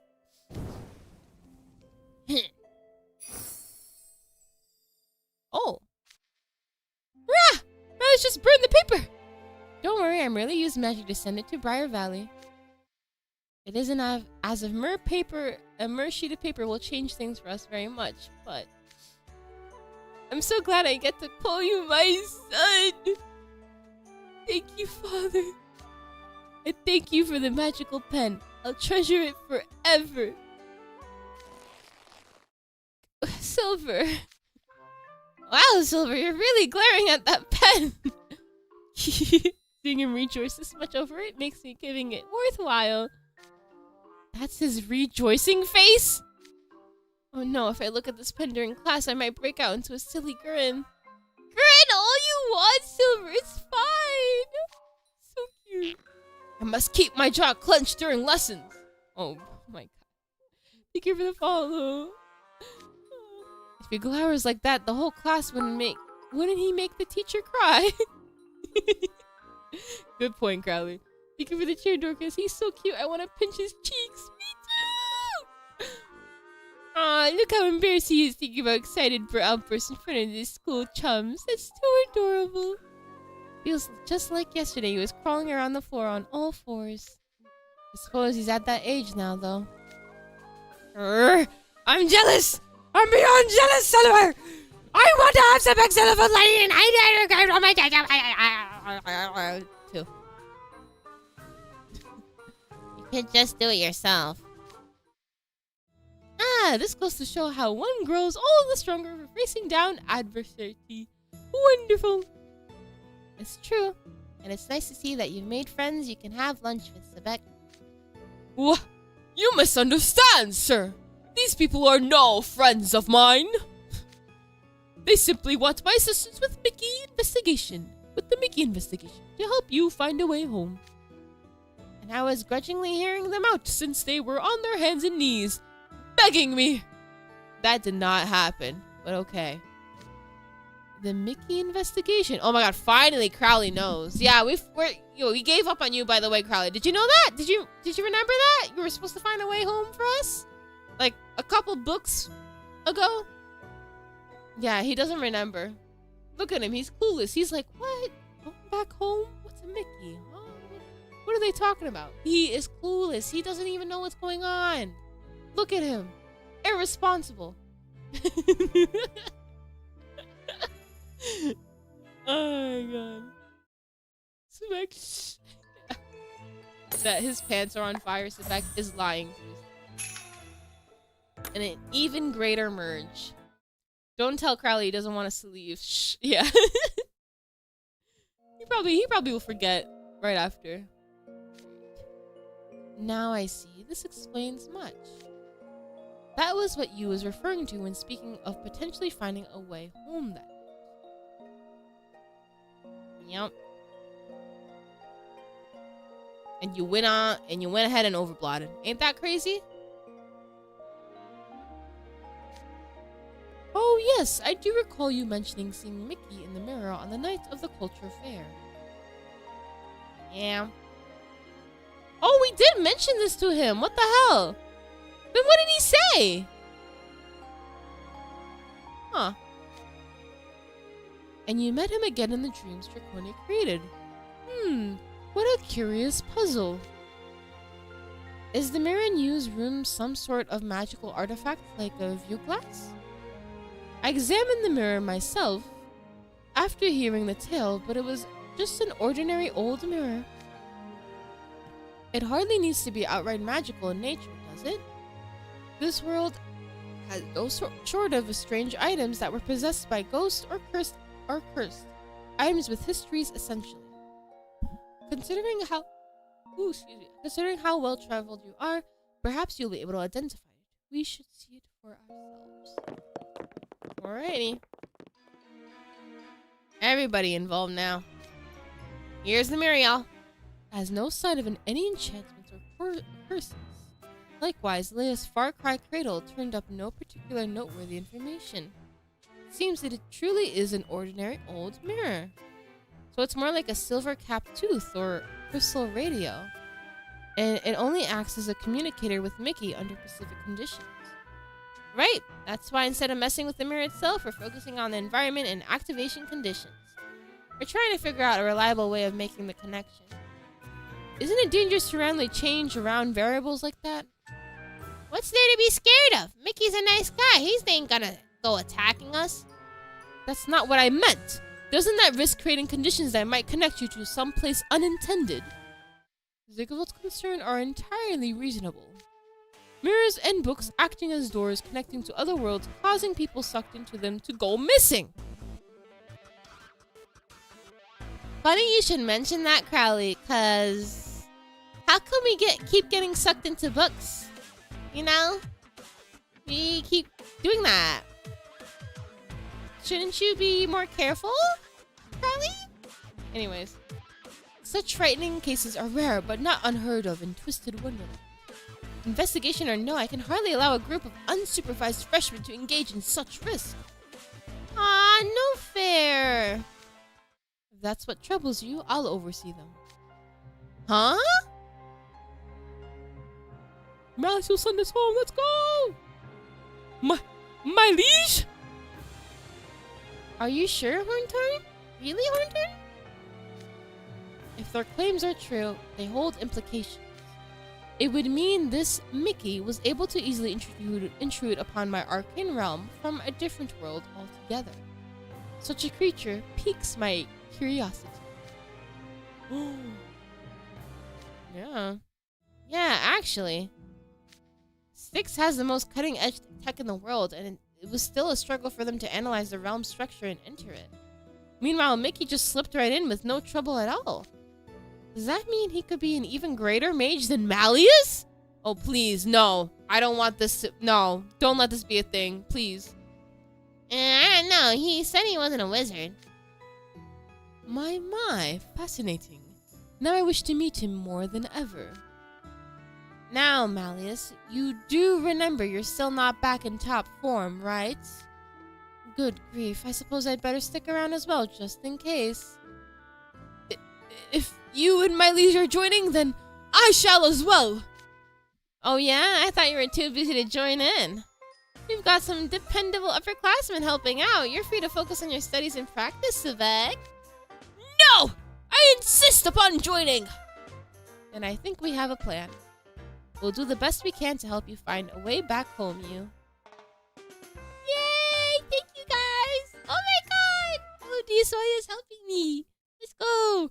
Oh my god, all of Diasoya is gonna sleep over at my ramshackle house. Huh. I wonder how well that's gonna go. We're gonna have a sleepover for Malleus.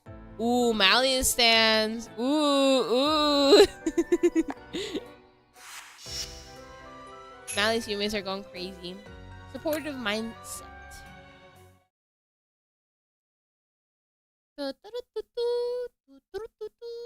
Guys, I must release my signature spell. I might overglide. Oh, oops. No, not the overglide. Alright. Man, I don't think we could ask for better help than the Diasmania crew. Things are looking up, right you? Thank you all so much. I hope we can see Mickey soon. What a wonderfully supportive mindset!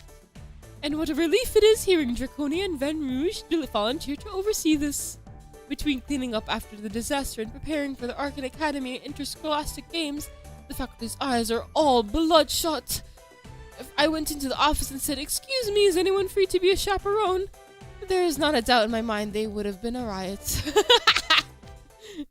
Ahem. So, I hereby declare the Mickey investigation to be a special magical analysis extracurricular exercise. It's a club! Wait, you mean we'll get credit for it? Of course, as a valuable student of the school, U's future hinges on the outcome. That means I've got a chance to make up for my open notebook test I flunked? How do you flunk an open notebook test, Deuce? I know, I'm judging him on this for this one.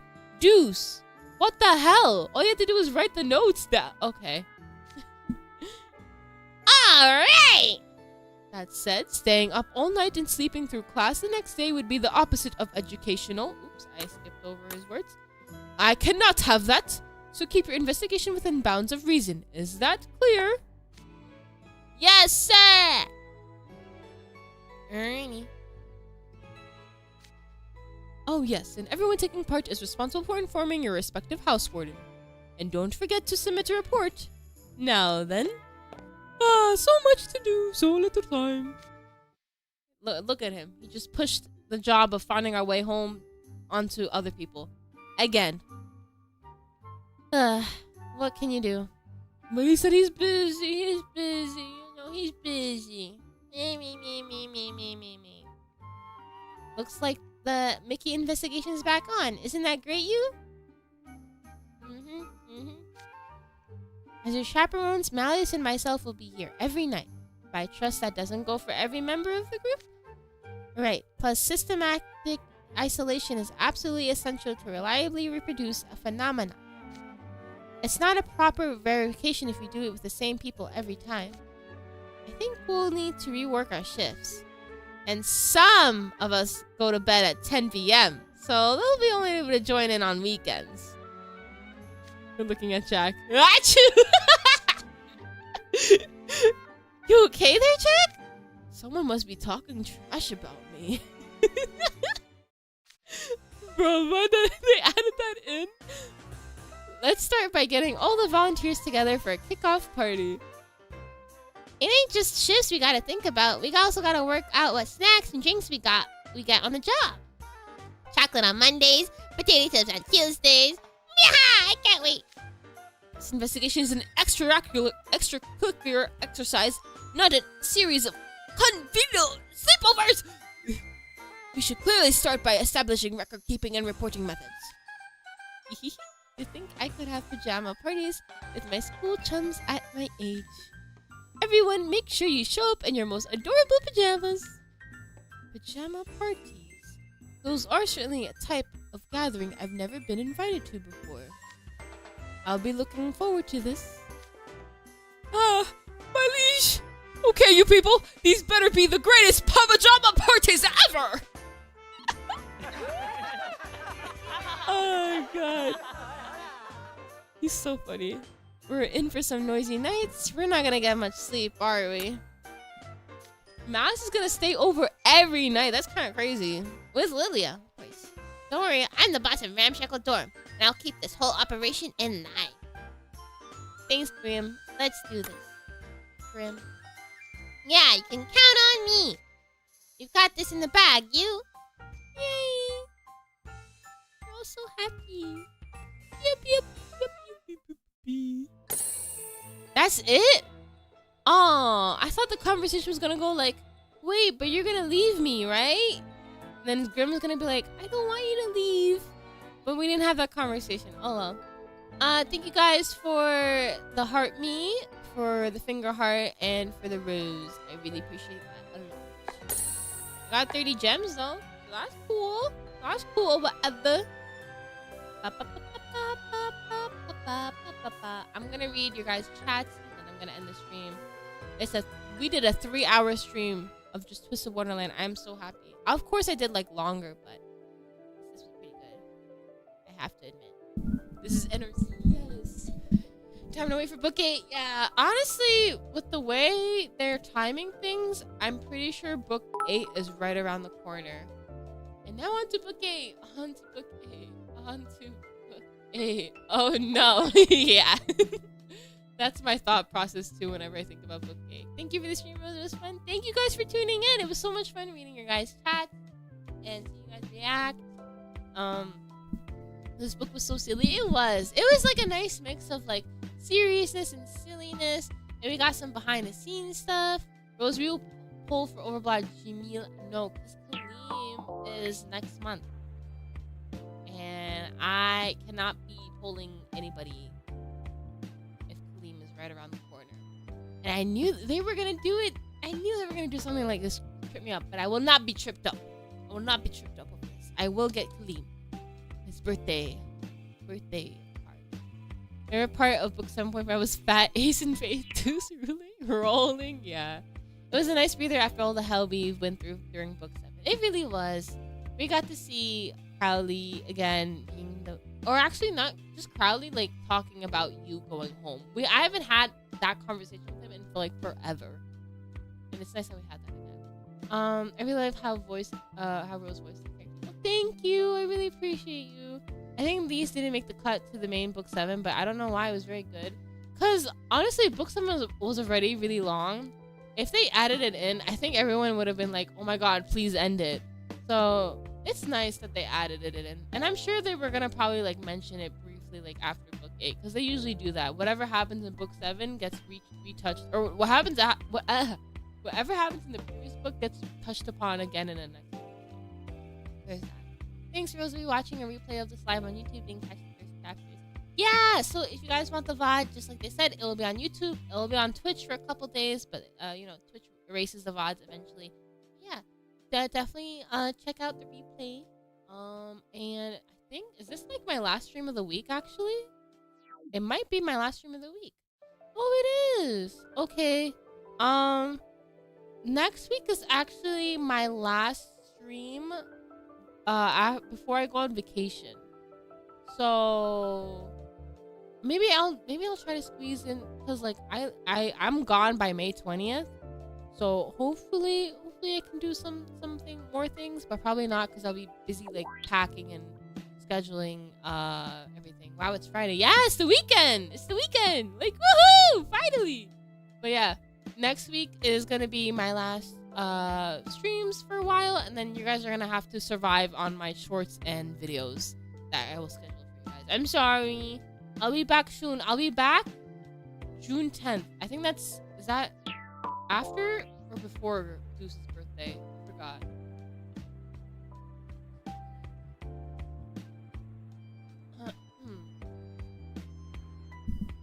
June 10th? Yes. I'm gonna be gone for a hot minute. But I will leave videos for you guys to watch. Have fun on YouTube. Thank you. And unfortunately, no twist update. Stream. That's okay. Yeah, I'm going to have to miss. Yeah. You guys are gonna just have to figure out what's gonna happen in June by yourselves. Yeah. So I'll miss Deuce's birthday, but I'll be here for Kalim's birthday. Yay! I'm gonna have a lot of fun with that. So yeah, and we're gonna read the vignettes too with Deuce and Kalim as well, and I will make sure I get the Pell and Silver vignette stream before I leave. I'm gonna do it probably like on the 15th, which is on Silver's birthday. Dang, it's okay, Rose. I'll be waiting. Thank you, Restful. Thank you. Alright, guys, you too, Restful. Have a good evening, good afternoon.